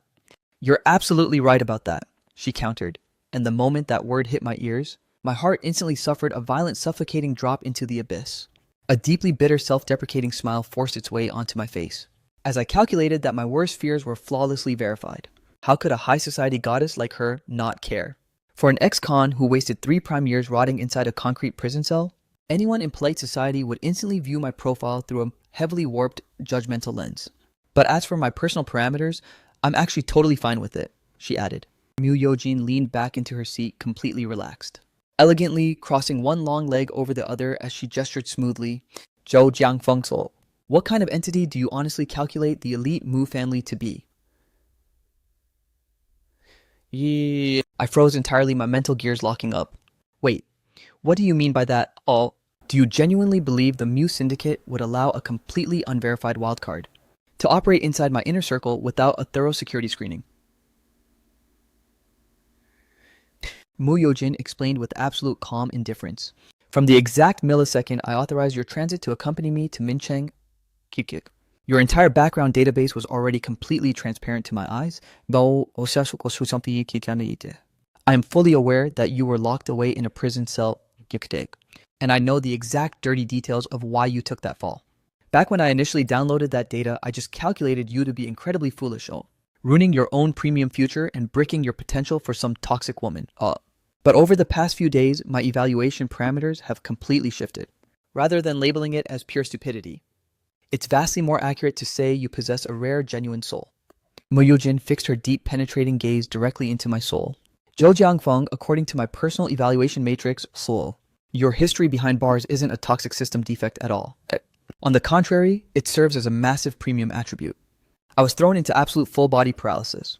Every single syllable echoing from Mu Yujin's lips was clearly not framed as an official romantic confession, yet it carried exponentially more weight than any confession ever could. I could explicitly hear my heart overriding its limits, hammering frantically against my ribs, as if it were about to breach my chest cavity in the very next second. Locking my eyes onto the magnificent woman standing before me, for the absolute first time in my existence, a massive surge of raw impulse and courage flooded my system. I realized that perhaps my asset truly could execute a flawless permanent reboot, not merely resetting my baseline survival script, but fully initializing a brand new emotional link. I forced myself to swallow hard past the lump in my dry throat. "Do your processors genuinely validate that evaluation of the Zhou Jiangfeng? According to your internal diagnostics, does a goddess of my stature look like someone who deploys fake scripts and lies?" My motor functions responded with a slow, dazed shake of my head. "Well, then it's a completely solved equation, isn't it?" Mu Yojin arched a perfect brow, an effortless smile playing on her lips, her eyes absolutely radiating an untamed, captivating allure. "In that case, do you want to initialize a romantic trial run with me?" "Wait, what?" I felt as though my entire consciousness had just suffered a catastrophic, deafening explosion. The once completely stagnant, frozen lake of my inner mind felt as if a massive meteoric boulder had just been violently hurled into its center, triggering endless crashing waves of pure shock across my system. I stared blankly at Mu Yujin, an intense, unnameable torrent of deep affection violently surging behind my eyes. Mu Yojin suddenly let out a playful, mocking chuckle. "Zhou Jiangfeng, don't you dare tell me that your system is still lagging and hesitating." Overriding all my fears, I finally took a decisive step forward, pulling her into a fierce, breathless embrace. Our breaths instantly mingled and tangled together, our locked gazes dripping with pure, undeniable chemistry, just as the distance between us was about to melt completely to zero. My phone suddenly broke the silence, ringing like absolute crazy. It was a transmission from none other than Bai Ningbing's persistent assistant. The man's heavily choked, sobbing voice echoed through the speaker. "Mr. Zhou, I beg you to please come over and talk some sense into President Bai Koik. The chief surgeon logs that she must undergo immediate surgery, but she completely insists that if you don't show up at the clinic, she will flat out refuse to sign the consent forms. If this deadlock continues any longer, her leg is genuinely going to be permanently crippled. I absolutely refuse to deploy to her coordinates." I was well aware that Bai Ningbing's physical status might genuinely be in critical condition this time. Had this scenario triggered in the past, I would have abandoned everything and frantically sprinted to her side without a second thought. But standing in the present, I calculated that it was completely unnecessary. Perhaps it's because my love for her has officially been purged from my database. What I used to log as adorable, passionate quirks back then now registers as nothing but toxic, exhausting selfishness and an absolute unreasonable temper tantrum. The only thing remaining in my emotional server was endless burning exhaustion. Instead, I smoothly processed Mu Yujin's hospital discharge papers. Now that the final barrier between us had been completely shattered, the dynamic between Mu Yujin and me transformed into something incredibly effortless and fluid. We even initiated a beautiful, intimate, candlelit dinner together. By the time we wrapped up the date and headed back, it was already hovering around 10 p.m. I stepped out of the vehicle, a relaxed, genuinely happy smile gracing my face, only for my entire expression to instantly drop to sub-zero temperature. The exact microsecond I scanned a disturbingly familiar silhouette waiting by my apartment entrance. Jiang Feng, Bai Ningbing called out frantically, rolling her wheelchair toward my position. As the dim amber glow of the street lamps illuminated Bai Ningbing's frame, I suddenly registered that her physical form had severely wasted away. Her previously well-proportioned, elegant physique now looked completely emancipated and bone-thin. She weakly raised her pale hand, revealing several fresh bruising needle marks from recent IV drips on the back of her skin. You finally returned to your base? Yeah. Bai Ningbing's voice cracked as she resumed her desperate begging. Jiang Feng, the medical specialist formally logged out that my current internal trauma is highly volatile and dangerous, requiring an immediate high-stakes surgical intervention. I am begging you to escort me back home to face this, please. The asset standing faithfully by my side through every past surgery has always been you. If your presence is completely wiped from the room, I am genuinely going to be consumed by terror. Before the final syllable could even finish transmitting, he said, the passenger door was suddenly thrown wide open. Mu Yujin stepped elegantly out of the vehicle, rocking a flawless all-white casual designer suit. She slid over and confidently locked her arm completely within mine. The very second Bai Ningbing scanned this intimate physical contact, her entire gaze instantly froze and locked up in sheer disbelief. Immediately following that, Mu Yujin directly went on the offensive, firing coldly, Miss Bai, considering you continuously displayed this toxic obsessive behavior toward my boyfriend, it is beginning to severely disrupt my personal space. I highly calculate that you wouldn't want your messy, desperate love life to tank your entire corporate stock and disrupt your company's operations, right? Bai Ningbing felt as though the final overstrained string of sanity inside her mind had just snapped with a violent, catastrophic crash. Our tightly intertwined hands morphed into twin daggers, brutally piercing straight center into her heart. Her complexion drained to an absolute ghost-like paleness, looking exactly like a vengeful spirit rising from hell as she screeched, Zhou Jiangfeng Shou. You actually initiated a romantic link with her. She muttered the words in a complete dazed trance, looking as though her entire psychological server had sustained a fatal, crushing blow. My brows furrowed deeply at her dramatic display, and just as I prepared to speak, Bai Ningbing suddenly erupted into a tragic, unhinged laughter. No. You are absolutely running a fake simulation to deceive me. After all the historical data and years of passion we shared together, how could your system possibly delete me and throw me away like garbage? Jiang Feng, look me in the eyes and tell me the truth. You are absolutely pulling my leg to spark jealousy, Isn't that right, Mai? Mu Yujin is just acting out a scripted role with you to mess with my head, isn't she? The freezing night wind whipped past our bodies, making the atmosphere feel exponentially more hostile. Standing a few paces away, the personal assistant finally overrode his restraint and marched over, muttering in a deeply resentful, passive-aggressive tone. Mr. Zhou, when it's glaringly obvious that President Bai's status is completely critical right now, would it honestly kill you to just play along and comfort her for a single second? But the reality was, I didn't even possess a fraction of a percent of desire to comfort her anymore. By what absolute logic was I obligated to do so? When we were together, I was permanently assigned the script of coddling her ego. And now that our bond is officially terminated, am I still expected to maintain that protocol? I didn't even waste a single syllable responding to their toxic demands. Instead, I tightly interlocked my fingers with Mu Yujin's hand, completely severing eye contact with Bai Ningbing as we moved to bypass her coordinates. Bai Ningbing lunged forward, yet again aggressively snatching the hem of my jacket while crying out, Jiang Feng. And I swear on my life I'm not running a fake deception on you this time. Duh. Yet I refused to pivot my head, never offering her a single backward glance, even when she collapsed directly onto the pavement with a sickening crash, letting out a low agonizing cry of pure trauma, and her frantic assistant began shrieking at the top of his lungs. President Bai,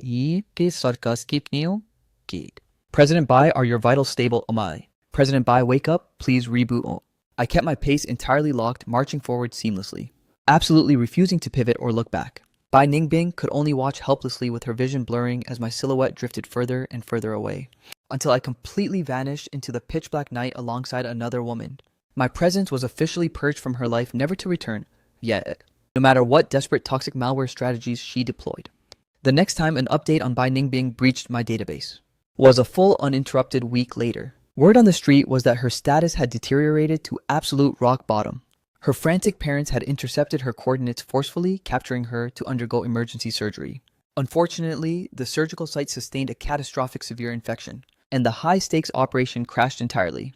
That leg of hers was now officially, permanently bricked for the rest of her days. The exact millisecond this intel flashed across my screen, my entire operating system lagged, freezing me in place for a long, heavy silence. Never in a million cycles would I have projected that after all the chaotic loops and toxic plot twists, she would ultimately trigger such a devastating, tragic, bad ending. Later that evening, an encrypted, unlisted frequency pinged my personal terminal. "Hello?" I answered. But the only audio feedback through the speaker was a weak, trembling respiration. My cognitive processors instantly identified the exact user on the other end. Without wasting a single microsecond, I forcefully terminated the connection. Following that incident, that same unlisted number tried to bridge a connection time and time again. Yet every single time I accepted the transmission, the caller offered nothing but dead silence. Utterly exhausted by this persistent, lingering system spam, I flat out banhammered the ID, throwing it straight into my permanent blacklist. And just like that, my entire world was completely quiet and synchronized once more. My next visual scan of Bai Ningbing didn't occur until a full month had cycled past. Triggered by an official communication from the High Court terminal, "Mr. Zhou, we have a high-profile criminal case scheduled to hit the docket immediately. Given your status as a critical foundational witness, the state formally requests your presence at the upcoming tribunal." I had already run predictive diagnostics and anticipated this exact reckoning long ago, so the notification failed to trigger any shock in my core. I simply hadn't calculated that Mu Yujin, upon downloading the news, would insist on deploying alongside me. Crossing back over the border into Yincheng, I felt as though I was warping back into an ancient past life cycle. This hyper-metropolis where I had logged so many years of my existence. As we sat in the rear of the transit vehicle, the familiar urban skyline rapidly benchmarked backward, streaking into blurred, highly distinct bands of neon color. For the absolute first time, I realized I had never truly processed the scenery. "Look, it's snowing," Mo Yojin murmured softly. "The atmospheric temperature here is dropping even lower than in Mincheng. Yeah. This marks the absolute first snowfall of the entire year." What? I extended my hand out into the open air, watching a single crystal snowflake dissolve into a wet blur against my body heat, a subtle icy chill radiating through my skin. Without warning, Mu Yujin reached out with her warm hand and firmly interlocked her fingers with mine. "Do not fear the ghost of your past. I am actively backing you up." Every ounce of lingering dread instantly dissipated from my network. I turned my head to lock eyes with her. "Thank you for staying synced with me, Yujin." We processed our clearance into the courthouse hallway, where my visual sensors immediately locked onto Bai Ningbing sitting frozen in a wheelchair. She had wasted away to an absolutely terrifying degree, looking exponentially more emancipated than during our last hostile encounter. Her pale skin was literally shrink-wrapped tightly against her skeletal frame. Standing at nearly 1.7 meters tall, her physical mass looked as though it had plummeted well below 40 kilograms. Her right leg was completely gone. Evidently, the catastrophic infection had gone entirely airborne in her system, forcing the medical staff to execute a total amputation protocol. The exact millisecond she registered my gaze, Bai Ningbing panicked, completely frantically pulling a heavy blanket to camouflage her missing limb. As if she absolutely loathed letting me scan her corrupted, broken state, she forced an incredibly strained, awkward smile onto her face. And as I moved to navigate past her coordinates, she pushed a fractured, raspy whisper past her lips. "Jiangfeng, it's been a long cycle since we last synced." But I offered her absolute zero audio feedback. I simply tightened my grip on Mu Yujin's hand and bypassed her entirely, refusing to waste even a single microgram of visual attention on Bai Ningbing. The flickering light in her eyes instantly crashed into deep, crushing despair. Her mother tightly clasped her trembling hands, letting out a heavy, defeated sigh. "Ningbing, it's time to permanently clear your cache and let him go." Bai Ningbing's head dropped violently forward, her face bearing completely into her hands, as a torrent of tears spilled uncontrollably through the gaps of her fingers. Her emotional dampeners broke entirely as she choked out, "Mom, I genuinely download the error of my ways now. But the reality is, the system can no longer be restored." Fang Ruhong, given the severe severity of her crimes, was slapped with a massive 15-year prison sentence. The exact moment the legal sword of judgment swung toward my own position, I took a deep, tense breath to steady my internal system, preparing to deliver my official testimony. Only for Bai Ningbing, her face drained of all color, to abruptly cut me off before I could speak. Your Honor, I request permission to speak. Every single pair of eyes in the courtroom instantly pivoted toward her location. Bai Ningbing spoke with grueling slowness, each syllable heavy with intent. Regarding the historical incident where he took the fall for the crime, Zhou Jiangfeng was entirely coerced and manipulated by my threats and financial leverage. He possessed absolute zero knowledge regarding the actual details of the setup. My jaw literally dropped, my brain instantly lagging at her statement. I was hit by complete unadulterated shock. For Bai Ningbing to drop a statement of that magnitude meant she was actively restructuring the narrative to shoulder my entire criminal liability onto herself, after all taking the fall for another citizen. Technically flags the system for harboring a criminal and obstructing justice. According to the legal baseline of this specific tribunal, not a single one of us three was supposed to escape a prison sentence. The entire courtroom instantly erupted into an absolute uproar, and even her mother violently bolted upright from her seat, her face draining to an absolute horrifying shade of pale. Ningbing, what absolute garbage are you spewing right now? Her mother forced a desperately strained, trembling smile toward the bench. Your Honor, please dismiss this. Ningbing just underwent a major high-stakes amputation protocol very recently. Her mental mainframe is completely glitched and confused right now. Yes. She is just spouting delusional nonsense. Please do not log her statement into the record. Defying her mother's desperate cover-up, Bai Ningbing countered in a deep, booming voice. Every single syllable I have delivered is the absolute truth. And I possess the hard forensic data to back it up. The moment she finished speaking, she submitted a high-capacity flash drive to the bailiff.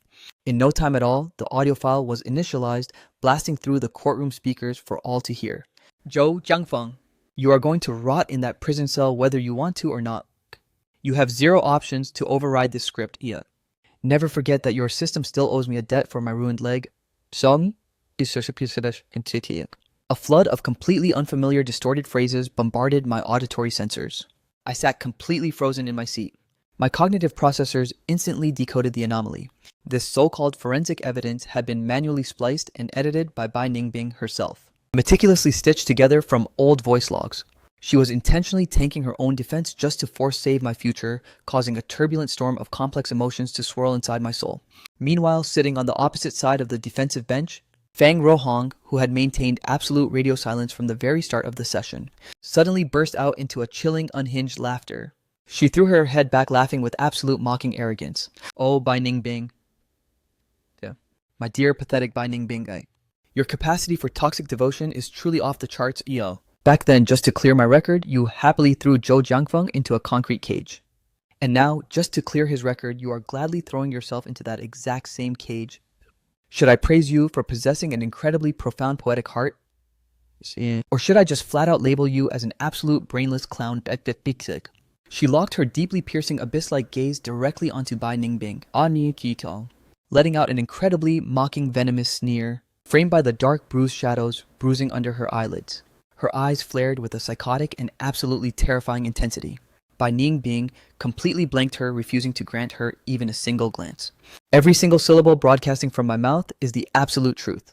Fang Ruhong's laughter erupted into something far more distorted and exaggerated, her voice echoing as if scraping upward from the absolute depths of Avicii hell. Bai Ningbing, do you have even the slightest data file of the horrific torment I've been forced to download during this timeline? She stared daggers back at him without blinking a single time. The lowest levels of her pupils completely flooded with unadulterated lethal hatred. If it wasn't for him, if it wasn't for Zhou Jiangfeng, how on earth would my life server crash so hard into this pathetic ruined state? My entire career has been permanently deleted, and I've been slapped with a brutal 15-year prison sentence behind iron bars all. But it's completely glaring that my destiny was never meant to be coded like this. I was never supposed to end up in this catastrophic wreckage. Why? Why did you maliciously rewire the system just to completely destroy me? She completely lost her sanity, launching herself upward in a hysterical rage. It was entirely you. You are the absolute virus behind all of this. Her murderous gaze violently swerved and locked directly onto me. And right before the stunned eyes of the entire crowded courtroom, she somehow materialized an untraceable object out of absolute thin air. A a gleam of cold silver reflecting off a deadly dagger as she lunged to impale me. Her blitz attack was execution level fast and completely abrupt, leaving me with zero radar detection to anticipate the strike, causing my entire body to completely freeze up on the spot. By the time my mental processing speed finally reinitialized, the lethal blade was mere millimeters away from breaching my abdomen. Mu Yujing violently vaulted from her seat in a total panic. Jiang Feng, sorry. But her physical positioning made it impossible to close the distance in time, leaving her to helplessly watch as I instinctively slammed my eyes shut to accept the impact. Yet the agonizing sensation of tearing flesh mysteriously failed to register. I forced my eyelids open, only to witness a shocking human shield deployed right in front of my coordinates. Bai Ningbing was actually balancing precariously on a single leg, intercepting the entire threat and shielding me with absolute flawless perfection.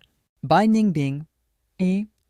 My eyes widened to their absolute limits in pure unadulterated shock, my hands frantically gripping onto his trembling shoulders. The exact moment Fang Ruohong realized her blade had actually punctured Bai Ningbing instead.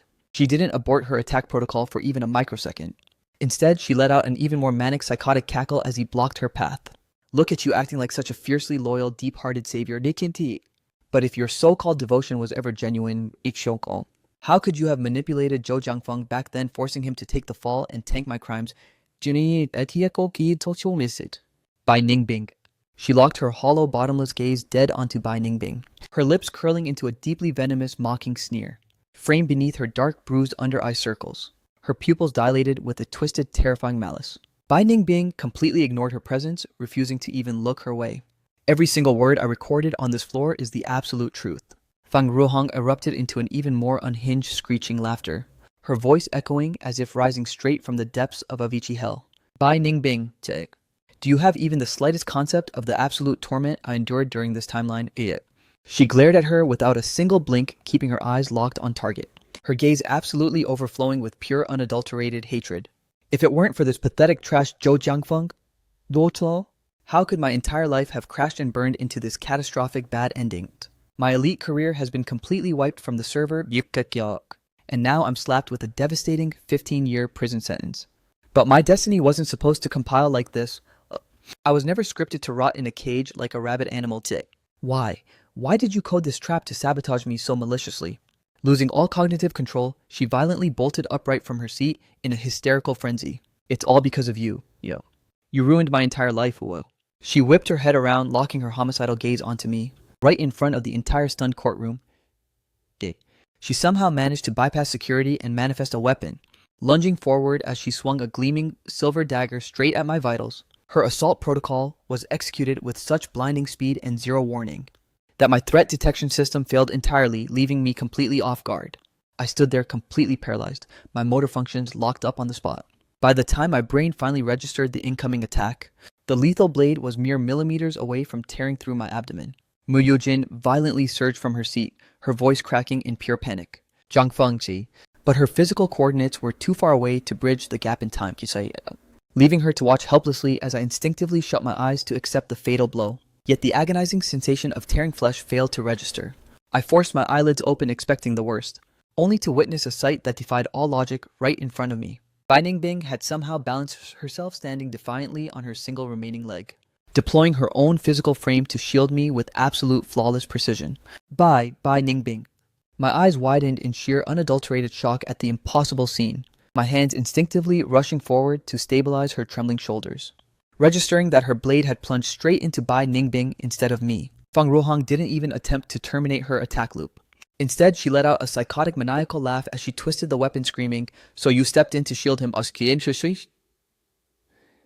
Look at you displaying such a deeply tragic, poetic sacrifice. But if your soul was truly so pure and deeply devoted from the start, Mai? How on earth did you ruthlessly manipulate Zhou Jiangfeng into taking the fall for my crimes back then?" But her vision blurred out, leaving her with absolutely nothing left to see. Her mother desperately grasped her trembling hand. "Ningbing, hang in there! You have to stop running background processes about him and got."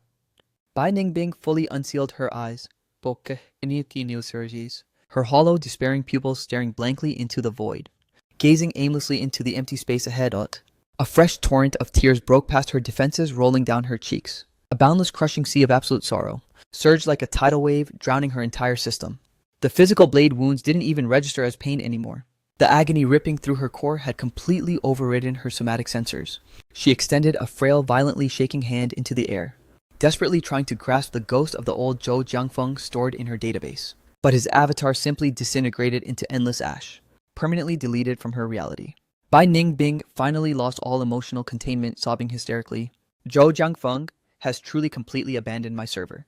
Fang Ruhong, charged with attempted murder alongside a stack of other severe felonies, was slapped with an absolute permanent life sentence at her final trial. The multiple stab wounds Bai Ningbing sustained had thankfully missed her vital organs, allowing the trauma team to successfully reboot her vitals and stabilize her. Once her physical framework was fully repaired, she was officially sentenced to 5 years of hard time, mandated to serve her penalty behind cold iron bars. On the exact date of her prison initialization protocol, Bai Ningbing downloaded the breaking news that I had officially gotten engaged. Clutching the prison visitation telephone receiver, she locked up into a long, heavy radio silence. Her mother, separated from her by a thick sheet of plexiglass, queried from the visitor's side of the terminal, "Do you wish to request a final sync with him? Or is it Mom will locate his coordinates and bring him here for you one last time. Also, there is absolutely no need." Bai Ningbing muttered, ultimately aborting the request. Her mother cast her eyes downward, her voice dripping with nothing but endless desolation and haunting regret. "Mom, up." My presence manifesting in his life now would register as nothing but malicious system spam. Yes. He will absolutely never load a simulation to see me again. Dig. This marked the absolute first time that even Bai Ningbing herself was completely certain of the outcome, because she finally decoded the truth I had permanently purged her love from my core. Bai Ningbing ended up serving only 3 years of her sentence. By maximizing her performance metrics and maintaining flawless behavior inside, she successfully secured an early prison release. On the day she stepped back into the free world, she intercepted a final status update regarding Fang Ruhong from the on-duty guards. She was dead. Unable to cope with the reality that her life's timeline had crashed, and that her freedom had been permanently deleted from the world, she opted to self-terminate and delete her own life file. Standing directly at the threshold of the prison gates, gazing up at the vast expanse of sky that no longer felt like a suffocating cage, Bai Ningbing felt as though her system had just reloaded into an entirely different era. Her memory banks instinctively flashed back to a specific day years ago, when I stood completely abandoned at this exact location, wondering what absolute hell was rendering through my mind back then. For the past few years, she had been running a brutal self-punishment protocol, constantly looping and downloading the exact blueprints of my agony, forcing her own sensory network to experience the trauma I felt, torturing her physical avatar until she looked like a glitching ghoul, neither human nor ghost. Consequently, she kept her release data entirely encrypted, telling absolutely no one about her discharge. Mirroring the exact path I once took, she initiated a grueling long-distance trek on foot, marching until her remaining foot erupted in bloody, painful blisters, eventually navigating back to the coordinates of that bridal home she had long since liquidated. The system clock was currently registering exactly 8 in the evening, and the windows were radiating a warm, inviting amber glow, the rich aroma of freshly prepared cuisine drifting out into the open air. Bai Ningbing calculated within her thoughts that it must be the new owners who acquired the property sitting down to log their dinner. She pivoted her frame, preparing to sever her visual link and retreat, when the front door suddenly unlatched and swung wide open, and a figure holding a decorative cake stepped out onto the porch. Bai Ningbing's motor functions instantly froze, locking her in place. It was me I had returned to the scene. Bai Ningbing hesitated, debating whether to initialize a dialogue protocol and say hello, but the exact microsecond she summoned the willpower to advance her stride, a tiny silhouette suddenly surged forward and crashed directly into my arms. She resembled a completely radiant, joyful little bird, chirping with unadulterated happiness and pure bliss. "Daddy, where are you going right now?" Bai Ningbing dared not advance her coordinates a single millimeter further. An absolute tidal wave of blinding agony flooded her system, drowning her completely. "He has already generated a child of his own," she processed blankly, her mind completely lagging at the realization. The very next second, Moyojin elegantly stepped out into the frame as well. She scooped the little girl up into her arms, her voice dripping with absolute tenderness and affection. "Daddy is just heading out to purge the trash cell, He will sync back up with us in just a moment. Daddy needs to respawn back inside super fast then. Daddy hasn't even crossed the perimeter yet. But my system is already missing him so much. I leaned in and softly pressed a loving kiss directly onto Muyujin's cheek. "So scandalous," the little girl giggled, covering her eyes, while making an adorable, playful face at us. "I want one too, I want one too." And just like that, our family network echoed with pure synchronized laughter. Bai Ningbing's heart absolutely shattered, and she could not bear to look at the screen for another millisecond. She possessed absolute zero courage to bridge the gap and initiate a greeting protocol, instead spinning around to execute a desperate, pathetic retreat into the dark. The snow cascaded down from the heavens, its heavy swirling flakes violently bombarding her already frozen numb skull. Bai Ningbing lethargically hoisted her gaze toward the winter sky, her conscious processors drifting far back into an ancient archived timeline. She recalled a memory from an eternity ago, long before she and I had even graduated from our university track. On one specific occasion, I asked her if she wanted our future build to be a daughter or a son. She instantly replied that a boy would be optimal, tough enough to withstand any environmental damage and hard knocks. Yet my internal desire was completely locked onto having a precious little girl. I looked her dead in the eyes and whispered, "Ningbing, gomso. I am going to ensure that you and our daughter will officially become the two happiest, most blessed entities on this entire planet." A devastating torrent of bitter tears overrode her optical sensors, surging out uncontrollably. She realized with brutal clarity that I had fully unlocked and accomplished my ultimate dream, except the player standing right by my side, sharing in that glorious reward, was no longer coded to be her. For the absolute entirety of her remaining lifespan, she was condemned to permanently exist inside a prison of pure agonizing remorse, obsessing over the past every single day, mourning what she lost every single night, igniting thousands of lonely lanterns into the dark, desperately trying to comfort a completely ruined hollow soul.